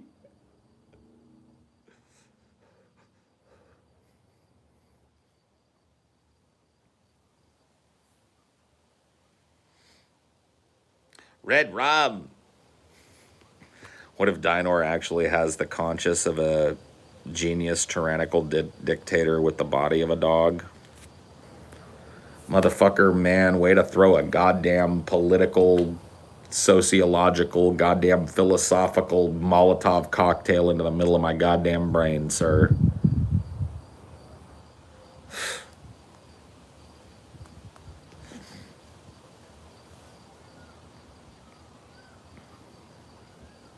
Murder dog, red rum, murder dog, God, red rum.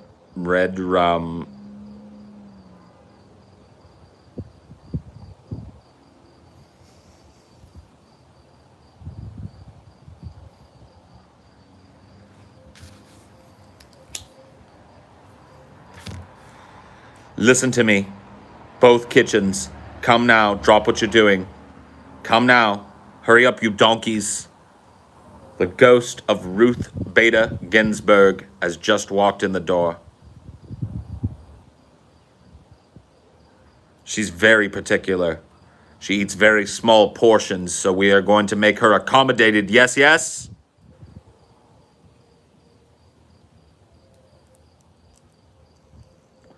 Through the door, literally, yeah.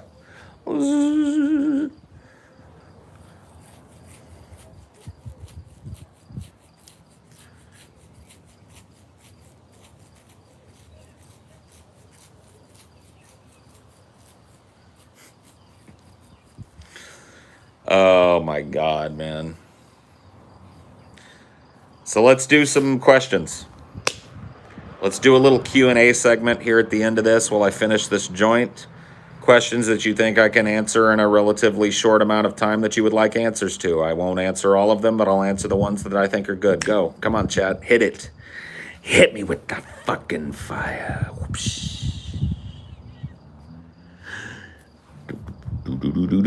Somebody's playing the bass. Paul Gay, a little bit. Paul a 2 on the Kinsey scale. Favorite meal? If he forced me to pick one right now, my mom's enchiladas. Do you think Hilbert space is infinite? I don't know what Hilbert space is. Favorite all-time memory with Scotty? Walking home drunk with him one night and him telling me how much he loved me. What's the coldest place you would ever live permanently? Alaska, probably. Tim Allen 3 win, never. And by never, I mean soon. How many years young? How many inches hung? Great question. Do you love curry or Indian food? Yes. Favorite decade of fashion? The 90s. Can you see the moon right now? No. But I also can't see the entirety of the sky right now. And I'm not going to go walking around in my sock feet to look at it. All-time favorite book, If You Hold a Gun to My Head, Hatchet by Gary Paulson. Penis or butt? Oh man, both are great. Don't make me choose. Are you into shoegaze rock music? A little bit, although I couldn't name you a bunch of examples of shoegaze rock bands that I'm into. I remember dipping into it back in like the early 2000s, and I don't remember the names of the bands that I liked, unfortunately. Favorite Daft Punk album? Don't have one. Is there a booger in the cave? A booger? What? Shut up. Samurai or Vikings? Oh, I gotta pick one real quick. Vikings. My Bloody Valentine is amazing. Okay, thank you. I didn't ask you for any fucking shit, but whatever. Who was in Paris? Don't ask questions you don't want the answer to. Least favorite kind of fart? You know exactly my least favorite kind of fart. The one that you gamble on that has a little wetness to it and you do a little squirt into your pants. Those are the worst. Paul's salt level is off the charts. Xenodroid, your salt level is fucking banned out of my fucking chat forever. See you later. What question would you ask if you were watching this stream? Ooh, a meta question. I'd be something like, Paul... Okay, that's a great question. I'd be something like, Paul, what...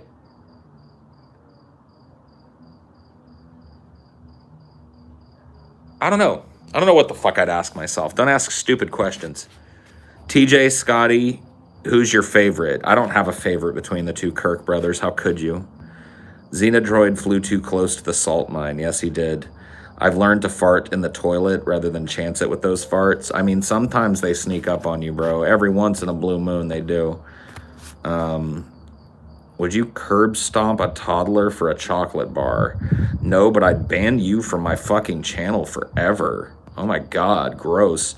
That's a great question. No, that's a stupid question. Don't ask that. Exactly. And if you don't like it, you can leave. Cheese or crackers? Man, dude, okay, cheese, I guess, if I gotta give up one, but I want to put those two things together so fucking bad. You guys are driving me nuts with this shit, man. Don't make me think of cheese or crackers. Just give me some cheese and crackers or fuck off, you know? McDonald's or Wendy's? McDonald's. Favorite synth pop band? Duran Duran, probably. No cheese on crackers? Yes, that's what I'm saying. They were asking me to choose between the two. Peanut butter or chocolate? Fuck you, man. No more of the... This is the last or. All right, peanut butter or chocolate? I give up chocolate over peanut butter. And this is the last or.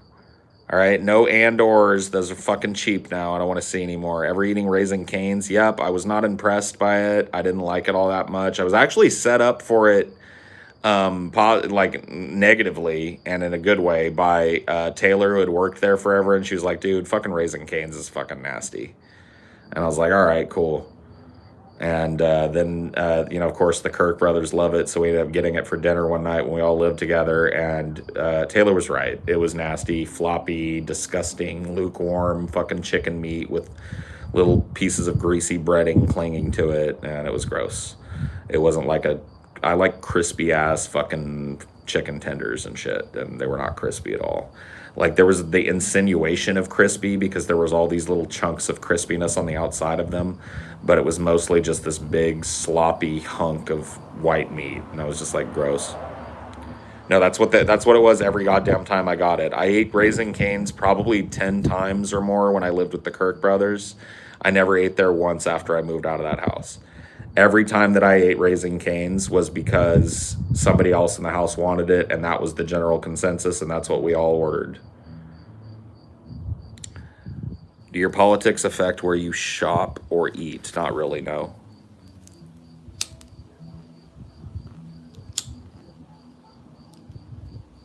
Like, I try not to bring my politics to the restaurant, and, as long as, like, if there was a restaurant that was all political and shit, like, I wouldn't go to, like, Trumpies or whatever the fuck, probably.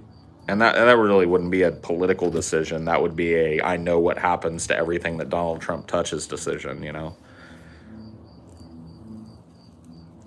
you ever lit your beard on fire? Not in a significant way. I have singed my beard before, though. You learn that lesson once. Singed my beard once when I was living back in Washington. Not super significantly, but significantly enough for me to learn my lesson. I was about to ask a question, but you answered before I wrote it. Damn, I'm psychic. Damn. It's not long enough to shut in a car door, so no, I've never done that. It's the second best state after California. California. What's the grossest non-edible thing that you've ever eaten? Grossest non-edible thing that I've ever eaten. My mom said that she let me eat dirt for a little while when I was a toddler. And that's pretty gross. But I don't remember doing it. I usually don't eat things that are non-edible. So I would say like probably those wax lips. I mean, those are edible though. They're just not, you know what I'm talking about? Those wax lips that you get and you just can't help but take a bite out of them. But even though they're just nothing but flavorless wax. California is number 1, number 2, and 5 states. Yes, you're right. Only Californians know that though. Favorite Lovecraft? Probably At the Mountains of Madness at this point. If not At the Mountains of Madness, then I really like Herbert West Reanimator, and I really like fucking the Dunwich Horror. I also really like what's the one where he goes to fucking God damn it. I'm brain farting on it. Where he goes to that fucking village and he finds out that the fish cult is there, like the Dagon cult. What is that one called? I can't remember. Anyway, yeah, but I really love Mountains of Madness. Yeah, it's fleshed out like to and I don't mean this in a negative way, to a completely autistic degree. I'm pretty sure, and I once again do not mean this in a negative way. I'm pretty sure that among other things, Lovecraft was an autist. Innsmouth, thank you. Shadow under Innsmouth. Yeah.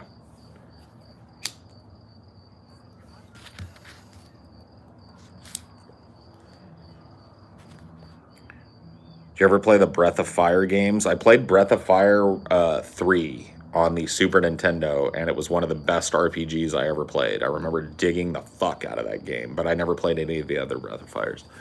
Lovecraft is one of my favorites. Maybe it wasn't on the Super Nintendo. I might be misremembering, but I remember I played Breath of Fire 3 and loving it. I like Poe more than Lovecraft. Lovecraft liked Poe more than Lovecraft too, so he would agree with you. Lovecraft was all kinds of ists, yes.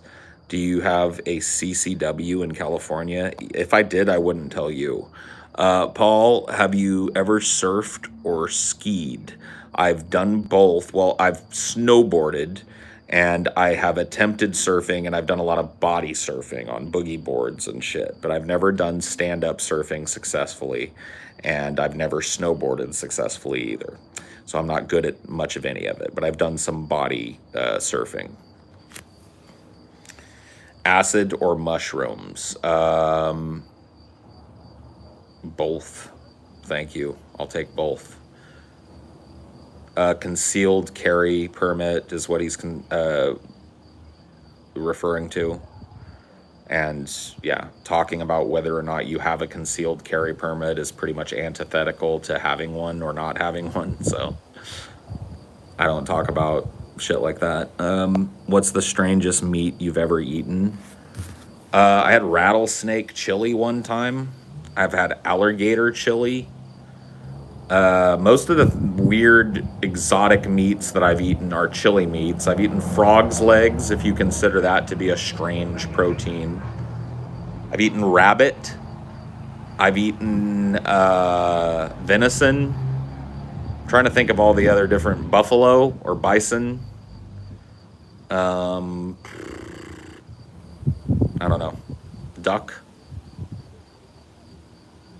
I've never had squirrel. I've never had ostrich. I ate gator in Chile one time, yes. You can only live 1 mile by 1 mile area. Where in the world do you live? Probably somewhere in Alaska is where I would land. I like the remoteness of Alaska. Are large doses of mushrooms comparable in strength of? I don't want to do like 420. I'm not your drug pharmacologist guy. You can look this shit up on fucking YouTube. I'm not that guy. Where in Alaska? I've never lived in Alaska. That's just where I would land. What's the densest, most difficult book you've read? I have read War and Peace cover to cover. It took me the balance of a year to read, and I read it as much as I could at night before going to bed because I wanted to be able to tell people that I've read Trotsky's War and Peace. And I've done it. It's done. I read it, and that's all I have to say about it. It was actually worth it. It's a really well-written story, but it is everything that person asked. It is incredibly dense, incredibly hard to read, and I don't know that I would recommend reading it. Asking what War and Peace is about is not something that I can give you a quick answer to, so I would recommend reading it or looking into it. Trotsky. Tolstoy. Big accomplishment? Not really. I was a voracious reader when I was a teenager. I spent most of my free time listening to music and reading books. I really treasured my alone time when I was a teenager, and that's what I spent a lot of it doing. Not all of it, but a lot of it. I read a lot of books. I would just read books, not even for the pleasure of them, but just to get through them, even if I didn't like a book. Paul, explain your get ready to go to bed routine. It's really not that fucking hard. So I'm not going to do it. It probably doesn't differ from yours in any way, and it's a little creepy of me to think about you guys knowing what I do right before bed, even though it's exactly what everybody else does. Have you ever read Abby Hoffman's 60s books? No. Have you read more fiction than nonfiction? Yes, way more fiction. The balance, most of what I've read is fiction. I have read nonfiction, but I'm way more widely read in fiction. Brush teeth, of course. Yes, of course. What was it like the first time you got drunk? Just like it was every other time I got drunk. What amount of money would it take to quit online life and get off the grid? It's not a matter of money. I don't know that I necessarily want to do that. Like, there's this idea that I want to go be a rewilder somewhere, and there's no amount of money that can ensure that you live off the grid forever, unless it's a completely renewable amount of money or such an absurdly high amount of money that it doesn't matter anymore. Like $5 million wouldn't get me off the grid. I'm sorry to let you guys know, but you have a fucking warped perception of what it would take to actually get somebody functionally off the fucking grid and to maintain it forever. $5 million ain't it. If I want to be off the grid, I'm buying mountain land. Mountain land is insanely overpriced expensive. So I'd pay a fucking $2 million just for the fucking land that I would buy. And then I would fucking, want perimeters and shit around that land and shit to delineate where my property was, to let people know not to fucking come into it. You know what I mean? And so it's just like the amount of money that would be needed would be absurd. It's not even really all that goddamn possible to go off the grid. And like there is a dude that I've seen that lives off the grid very fucking cheaply. He streams on Twitch. I'm trying to remember the name of I think his name is Egypt. It's spelled like EJIPT. And he does a lot of these like off the grid streams. He's living in like a little converted old trailer that he's moved stuff out in the middle of fucking nowhere, and he's squatting somewhere and living for free basically. But you know what I mean? I'm not equipped for that type of fucking life. Physically, mentally, or otherwise, so. Land in like Wyoming would be cheap, maybe. Yeah, you're not off the grid if you're on Twitch, right? Exactly. Understood. The whole idea is that he's functionally living off the electrical grid and the internet grid, right? He's not taking advantage of any kind of local municipal shit. Or if he is, he's, running into town to get supplies and then coming back and doing his thing, so. He's living as off the grid as you can. Yeah, that's what I'm saying. That's off the grid doesn't exist.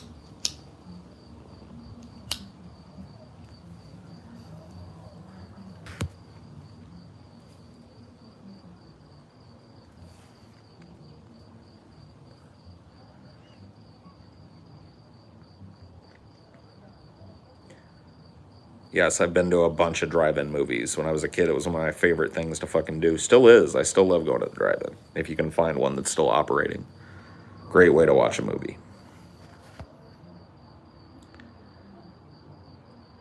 I do mustard only on hot dogs. I'm a hot dog purist. I don't do relish. I don't do ketchup. I don't like a big drippy, soaking condiment dripping hot dog. I like a fucking hot dog on a bun with a generous stripe of fucking yellow mustard on it.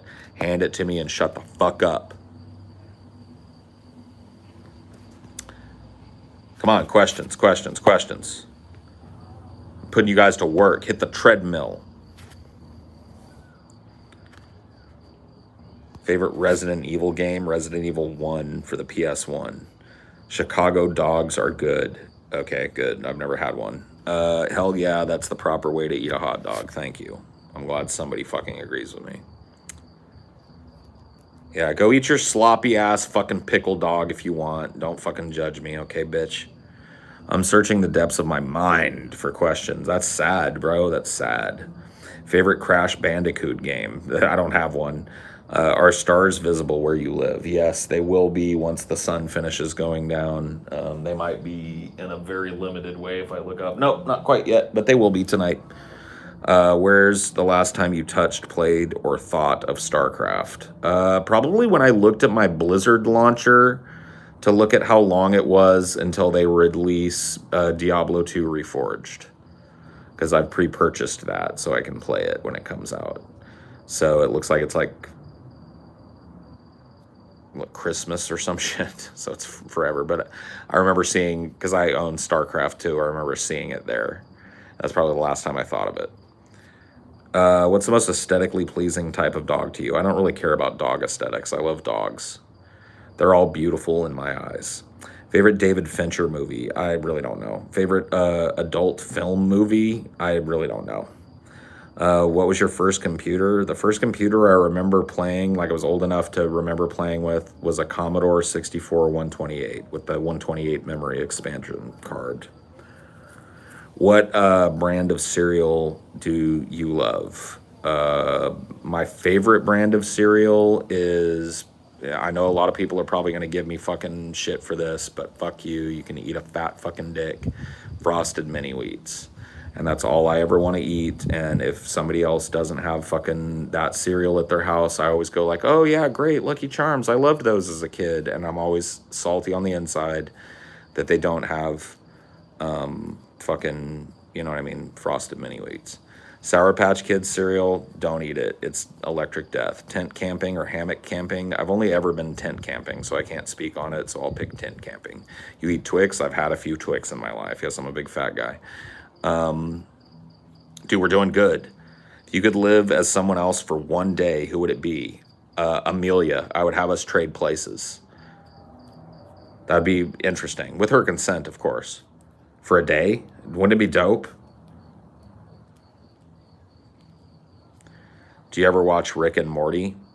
No, I don't. I watched it way back when because TJ wanted me to watch a few episodes. I thought it was fun and funny, but not enough to hold my attention for longer than the few episodes that I saw, so I stopped watching it.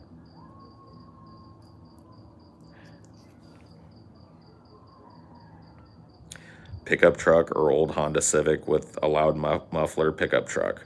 Favorite movie trilogy? I'd say Alien.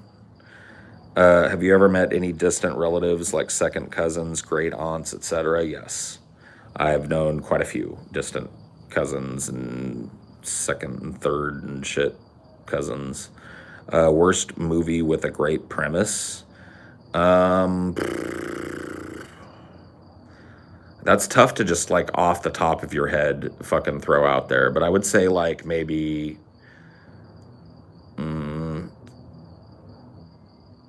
like I don't know, man, because usually bad movies have really bad premises, and a great premise is not necessarily needed to have a great film. So premise is always just kind of nebulous to me.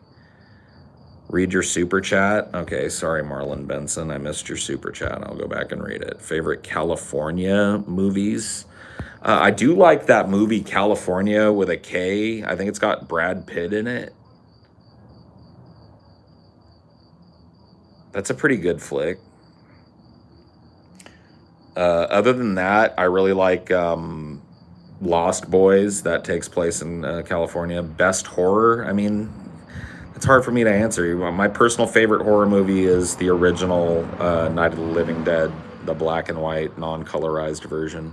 Aren't most movies from California? I mean, yeah, but he's talking about movies that are like set in California or California-centric in terms of plot, is what at least that's how I fucking took it.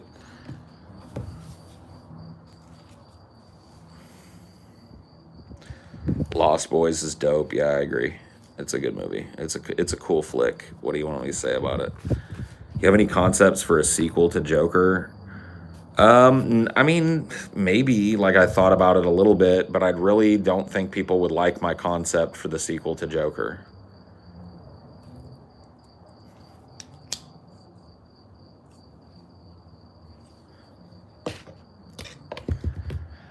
I want a sequel to Joker where he builds his criminal empire within Arkham Asylum. I want there to be a movie based on the intrigues of how Joker goes from just another crazy fuck in the asylum to having everybody basically working under him at the asylum. That's basically the idea. And I've told it to a few people and they think it sucks because it doesn't involve Batman or whatever the fuck. And it doesn't, you know what I mean? But I don't want Batman to have any fucking deal with it. Like, who was that goddamn weird dude? The fucking Scarecrow? Throw him in the goddamn movie. That's my fucking idea for a goddamn Joker movie, is like, he's locked up, he's in Arkham Asylum, and how does he go from just being another nut that got thrown into the asylum that has a couple of other nuts that agree with him to being the boss of Arkham Asylum and being able to take it over?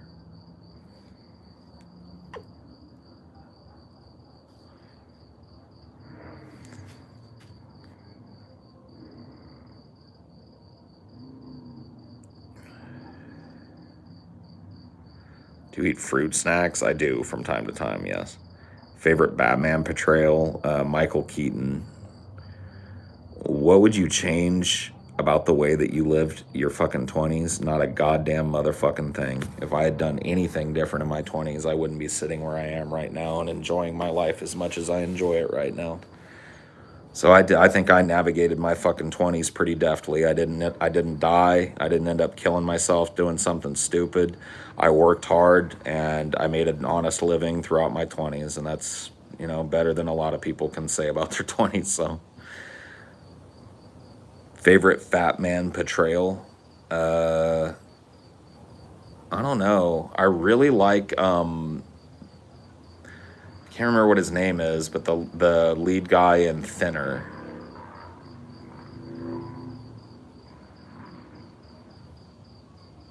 Like, I can't remember what his name is, but that's a pretty good fat guy portrayal. I like that one. I also like some of the over-the-top ones. Like, I used to think that Fat Bastard was a pretty funny character back when I was a kid. You couldn't have done anything different anyway, determinism. You're right. If you could find out the date of your death, would you know? Have you read erotica? I've read, like, books that have, like, sex scenes and shit in them. And I've read some books that have a lot of that shit in them. But I don't know if that counts as erotica to you. Like, there's some books that I've read that are jerk-off worthy.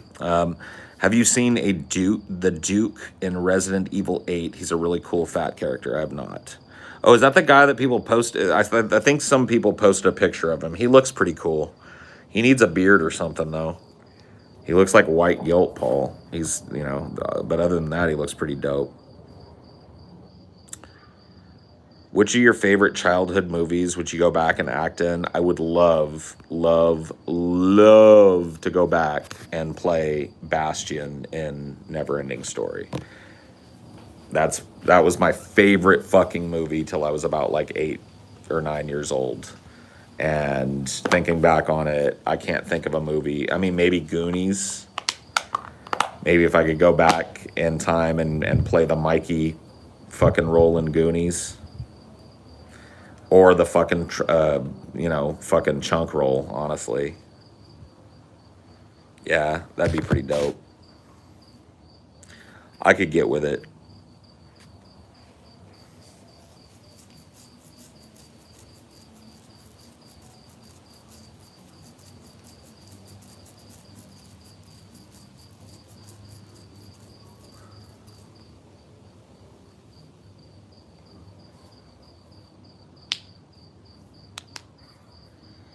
Favorite Christmas movie? Probably like Scrooged.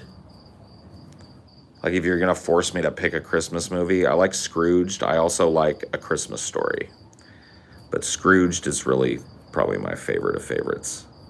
I don't watch it as much as I watch The Christmas Story, so maybe A Christmas Story is my real favorite.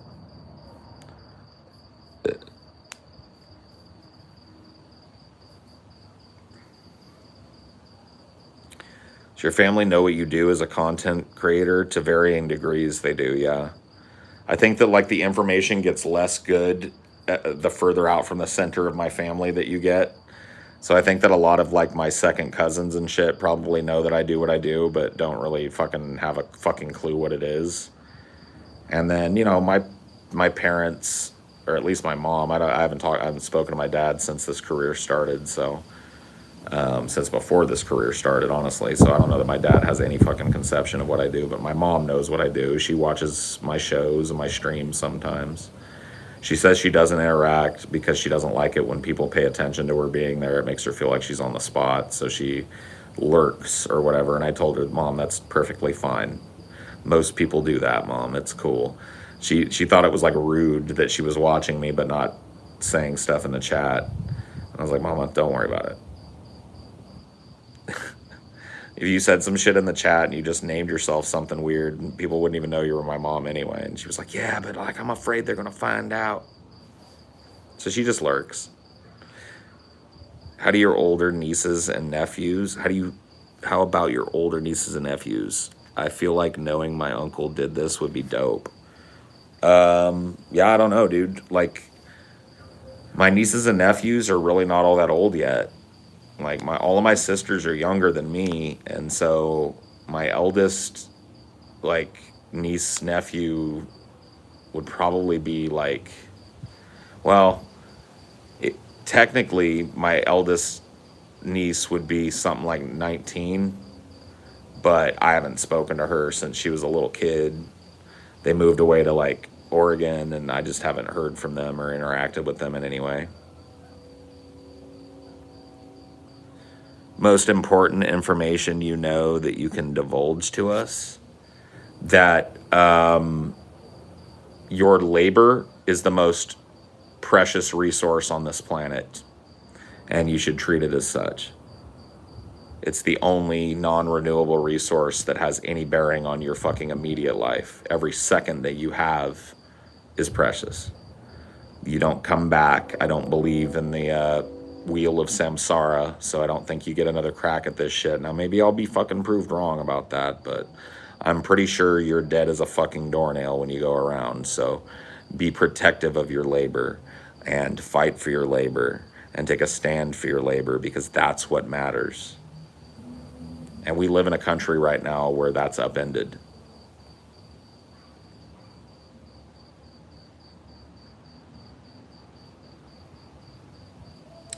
Matrix or Dark City? I don't know, dude. I like both of those movies, man. I'm not going to choose. Fuck you.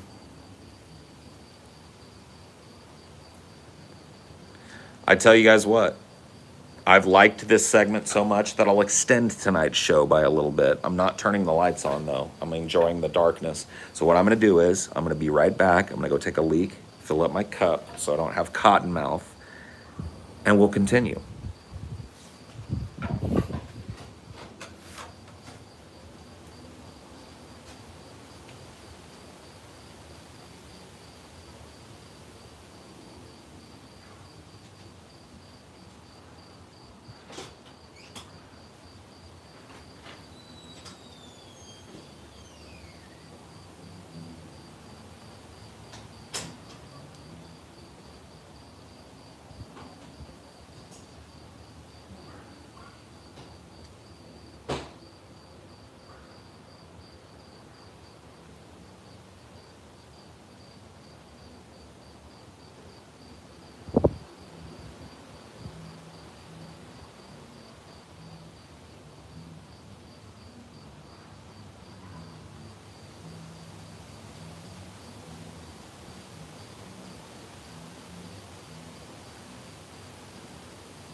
participation drill tonight. I kind of fucking like this shit.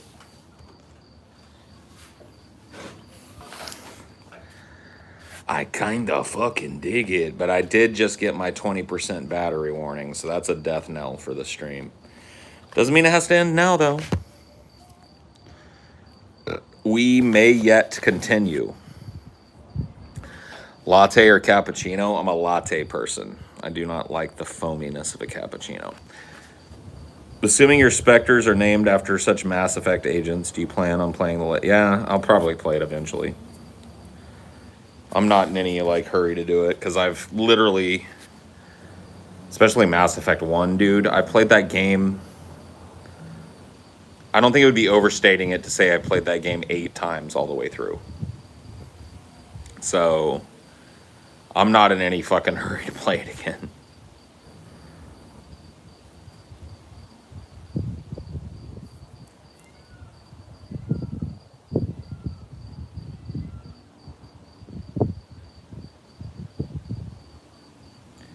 What food are you the most snobby about? Hamburgers.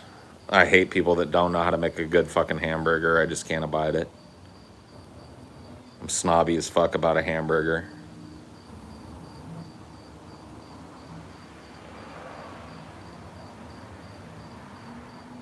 I gotta go close this inner door because Cricket's acting a fool because I can hear all the crickets out here. Go on, Cricket.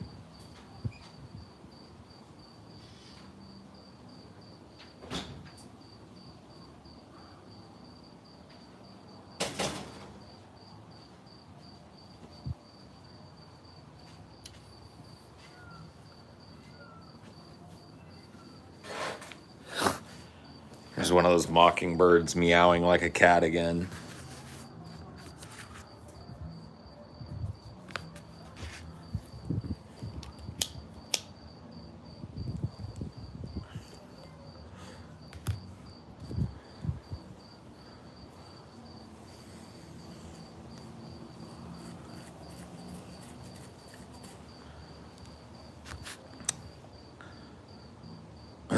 Nope. Never played Tales of Fantasia. Don't ask me simple questions like have you eaten or have you done, please. Those are dumb questions. Those are self-serving questions like, Paul, are you into what I'm into? The answer is probably no. What's the longest stretch of time you've spent playing a video game uninterrupted? When I was a teenager, and I'm talking like 16, 17 years old after StarCraft came out, and after Ultima Online came out, I would not be overstating that I probably played an uninterrupted 24 hours straight of both of those games at some point, and maybe multiple points for both of those games. Beyond that, shit starts to get a little fucking untenable. What's your go-to nicotine brand? Doesn't matter. Quit asking dumb fucking questions. I wish I did that. I'm not like hold on. Let me say this about the fucking cigarette question. I don't have one, and I'm not part of like cigarette culture or whatever the fuck.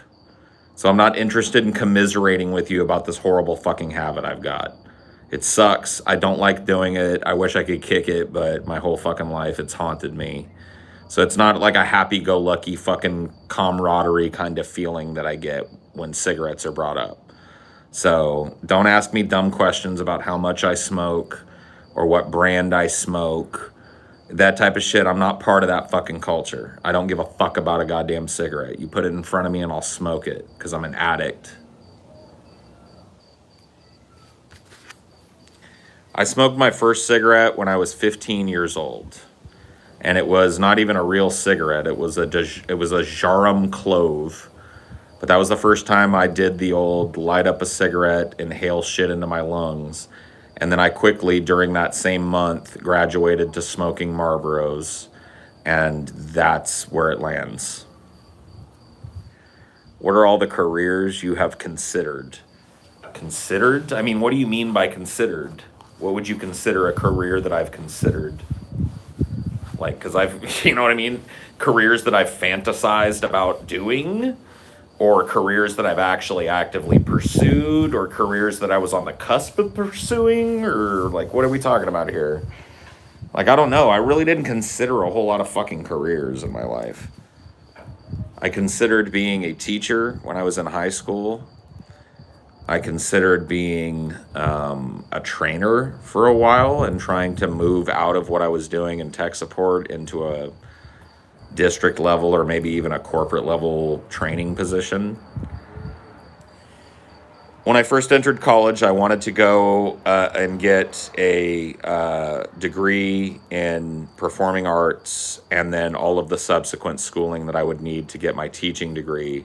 And I wanted to seek a position at a high school, maybe even a high school near where I grew up. And I wanted to try and be a transformative type of teacher like the teacher that I had in high school. Would you support California secession, or is that going against your globalist vision? And I use that term respectfully. Well, the balkanization of the United States is kind of like an inevitable part of globalization. Like, in order for this country to be carved up like a turkey, when it can no longer protect itself or no longer has the will to do so, it's going to be carved up along these fake state lines. And so, if you understand the transition between what we have now and a globalist government, you understand that that's probably inevitable. Every empire that's come along has fallen, and that's that.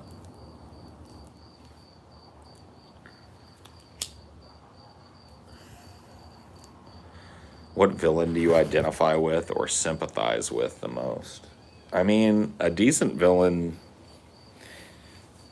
I don't know.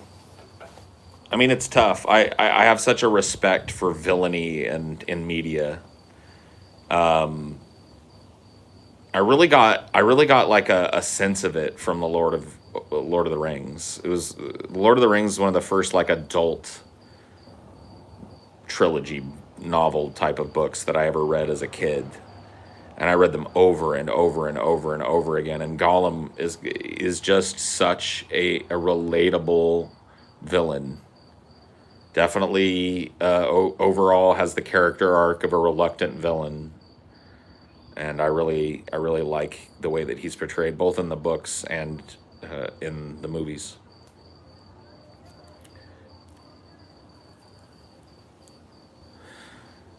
Gollum has that Jungian duality of man thing about him, you know.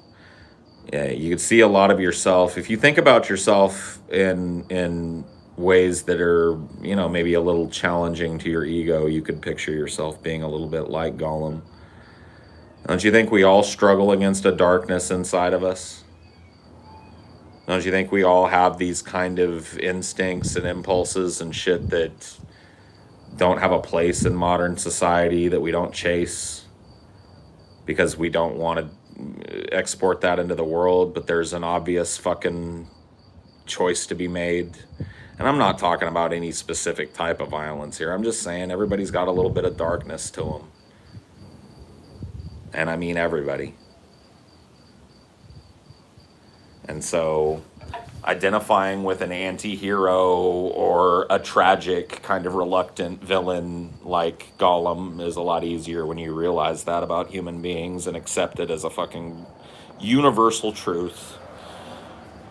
What's your favorite episode of DFF?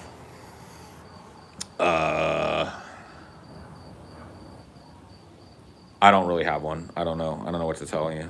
I do so many of these shows that I have to kind of keep. I was talking about this the other day. I have to kind of keep this forward momentum idea with the show.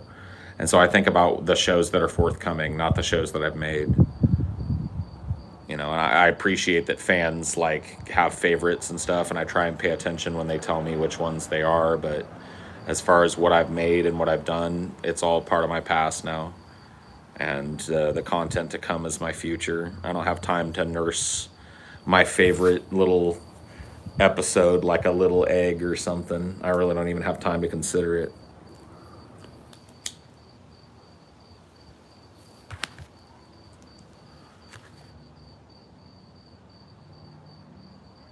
No, I don't think I can get into VR, and I won't go into why again for the 50th fucking time.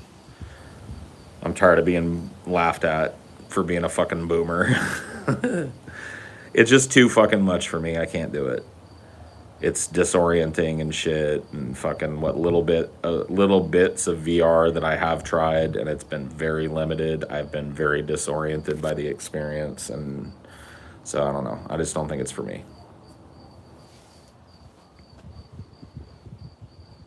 And I don't really like experience motion sickness in any other way either. So it's not like I'm like prone to motion sickness. I don't get motion sickness when driving. I don't get seasick.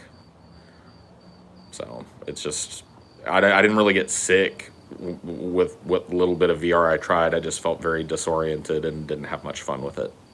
Have you seen much live comedy? If so, who really impressed you? I'll tell you a comedian I've seen twice. I've seen a little bit of live comedy, and the comedian I've seen him twice, and he impressed me both times. Lewis Black, dude.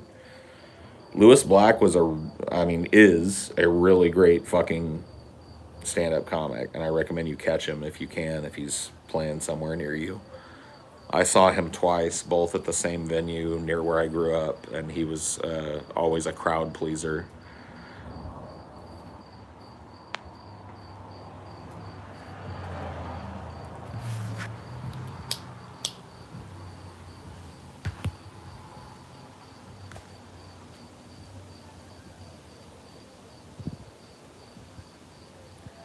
Paul, have you ever played Five Nights at Freddy's? Yes. Have you ever heard of the rapper Young Gravy? I've seen his memery on Twitter, and I've listened to a little bit of his music. I'm not a hater, but I'm not a super fan either. Is Harry Styles your type? If I'm thinking of the right dude, is he the dude that used to be in that 4D band or whatever the fuck it was? If that's the case, then yeah, kinda.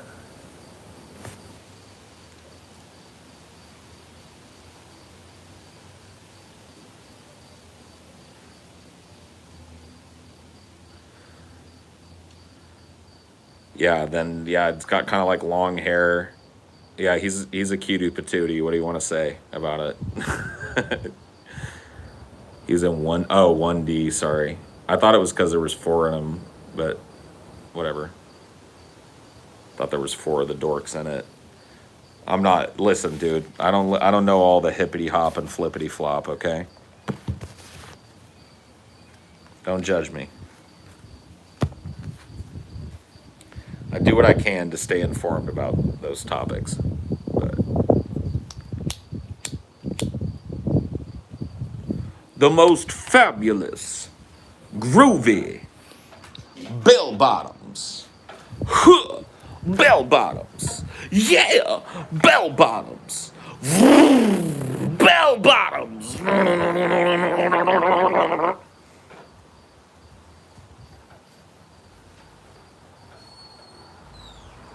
Baby, Yeah. is everything okay? Yeah.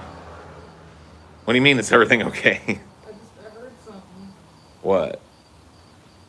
Thought you were choking on something. Oh. If something I did sounded like choking, I'm sorry, baby. No, it's all good. I'm fine. I was probably just acting a fool out here. It sounded like I was choking on a bone. I don't. No, it's all good. You can come join me if you'd like. Sit down and have a smoke. You didn't do me no harm. Shit. If I heard you out here carrying on like I do, I'd probably fucking come check on you too every once in a while.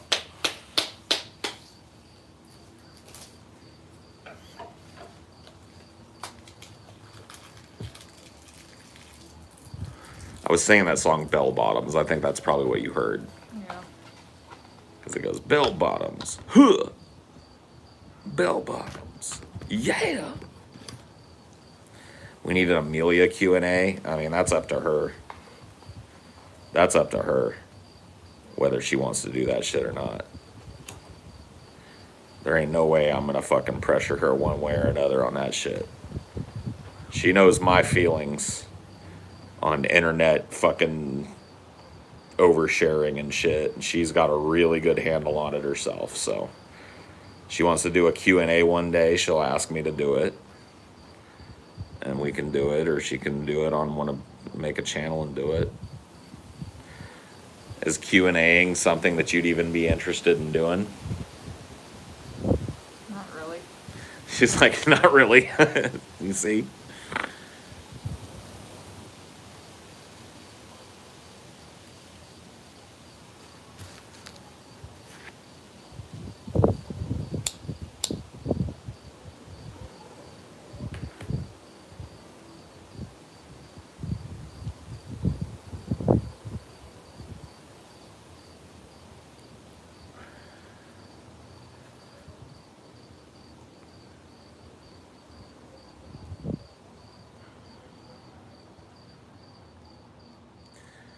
I don't blame her one bit. Yeah, me neither.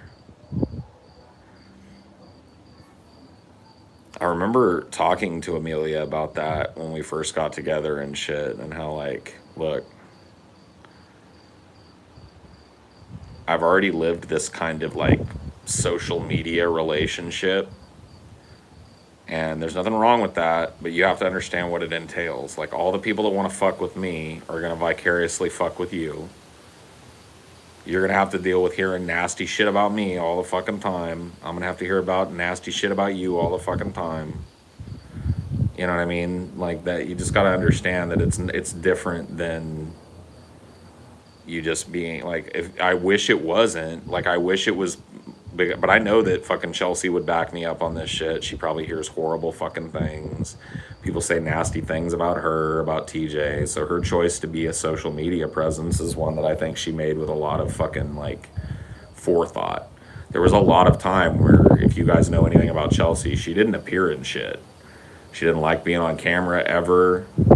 She would very rarely, like, sit out here in the dark with me and do a fucking Highdeology or some shit while we smoked a J, and she was, you know, very reserved about what she did online. And she kind of fucking made the choice to be that kind of presence, knowing full well what the fuck that is. You know what I mean? And I don't blame anybody for not wanting that shit. I wouldn't say it's, like, fucking unlivable, but it's just, you know, it's got its own fucking stressors and shit, and it's just like, why?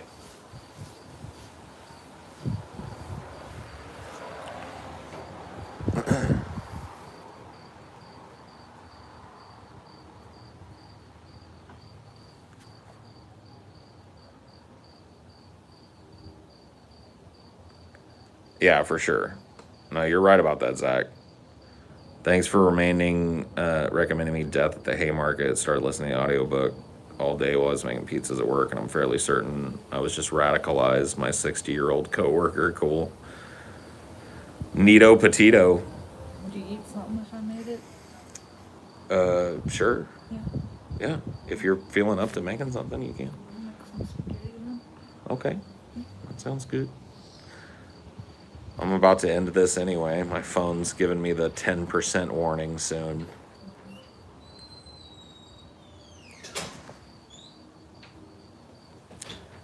Were people happier before the internet, or was it an illusion?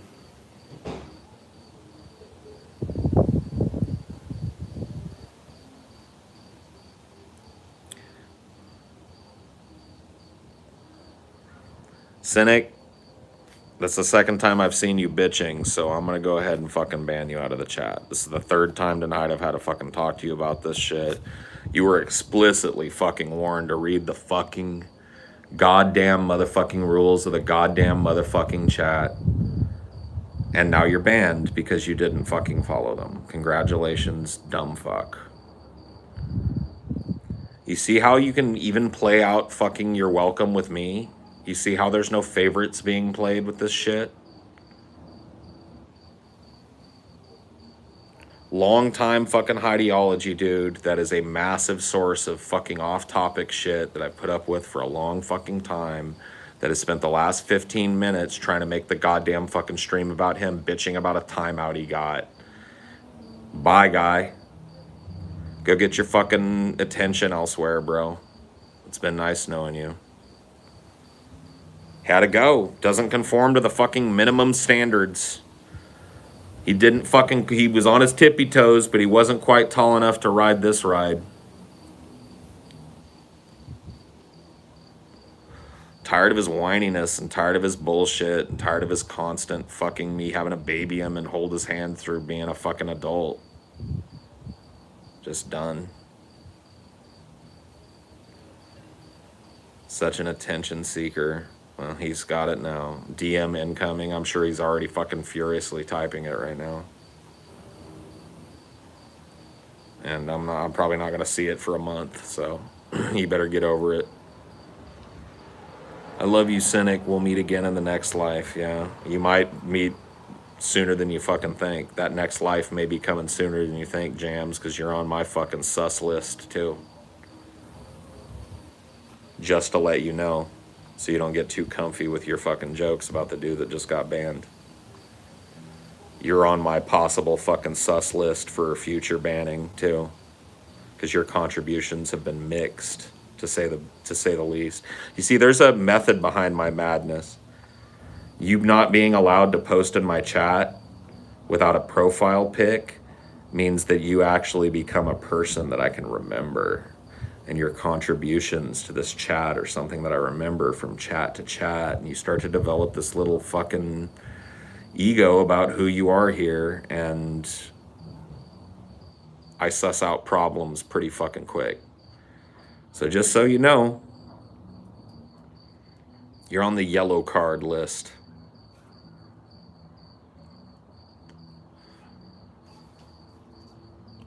I think that should prove to everybody that tread lightly is the fucking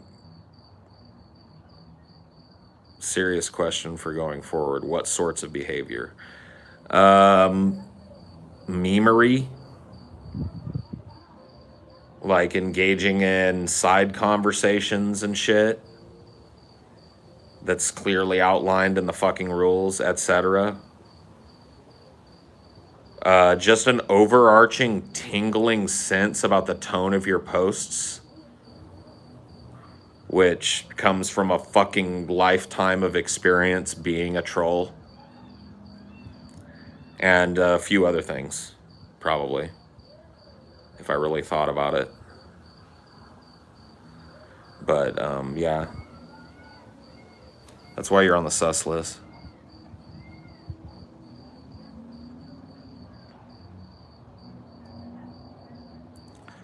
Yeah, like self-gratifying jokes or stupid memes that don't ever go anywhere. Like, I'm not saying that necessarily, like, the dude that I'm talking about here did it, but, like, all of this. But that type of shit is like, you know what I mean? That does nothing but pump the brakes on this fucking stream, and I'm not having it.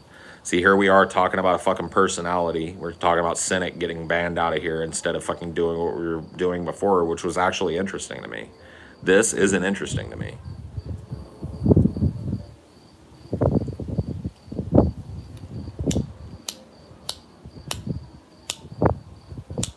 Man, this wind has picked up.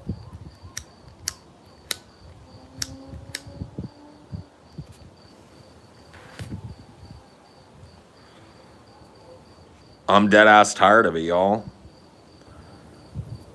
I really am. And that extends to fucking everybody in here, dude. Anybody in here starts acting like a fucking jackass, they'll get banned out of here too. I'm kind of sad that, you know, because I like Cynic. But he was here on the grace of that, and he abused it over and over again. Twice this stream, I had to fucking single him out and say some shit to him. It's over. You know what I mean? You can't be a fucking adult. You can't be here.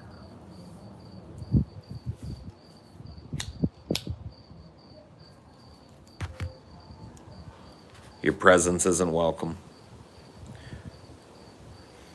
When you guys do meetups again, do you foresee the Midwest being on the agenda? I don't see why not. I know we got a lot of fans out there. I've heard you call him out like 3 times this week. Yep. 2 times this stream. Once at the beginning and once just now. So it's enough. It's enough with his bullshit. I've been more than fucking fair with him. With all respect, Paul, you hurt your own channel by attacking your biggest supporters big time. How are you or any of the people that just got banned my biggest supporters? I'll wait. No, I'm not going to ban you. I don't want you timed out. I'm going to wait. How do the people that I fucking ban out of here that constantly derail this fucking stream my biggest supporters. People that literally can't conform to the easiest fucking rules that I've ever read for fucking participation in an interactive chat. Literally the easiest fucking rules.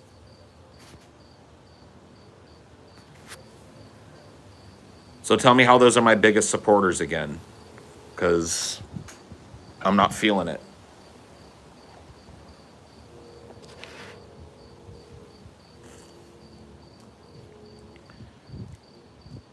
You've been real quiet since the last time you fucking posted.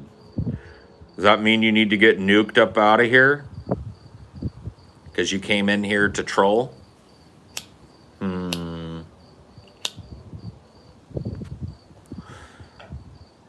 Your answer to the question determines your fucking existence here. So answer it. Or have the good graces to get the fuck out, because ban is incoming anyway.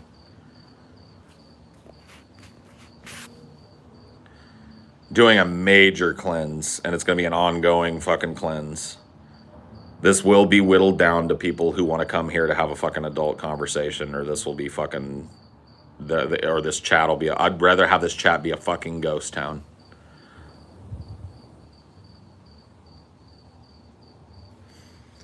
But for some reason, as heavy-handed as the ban policy is here, the chat never is. The chat's just fucking fine and remains just fucking fine. It's super brisk when it's fucking going good. Yeah, this chat will be corrected.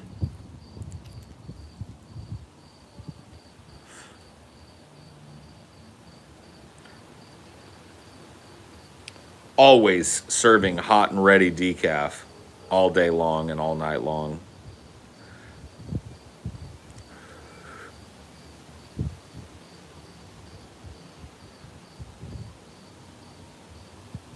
Favorite Deftones album? Around the Fur. And that, ladies and gentlemen, is the last of my questions, because there's my 10% battery warning. So I'm going to let you all go. Thanks for chilling. See you next time. Bye.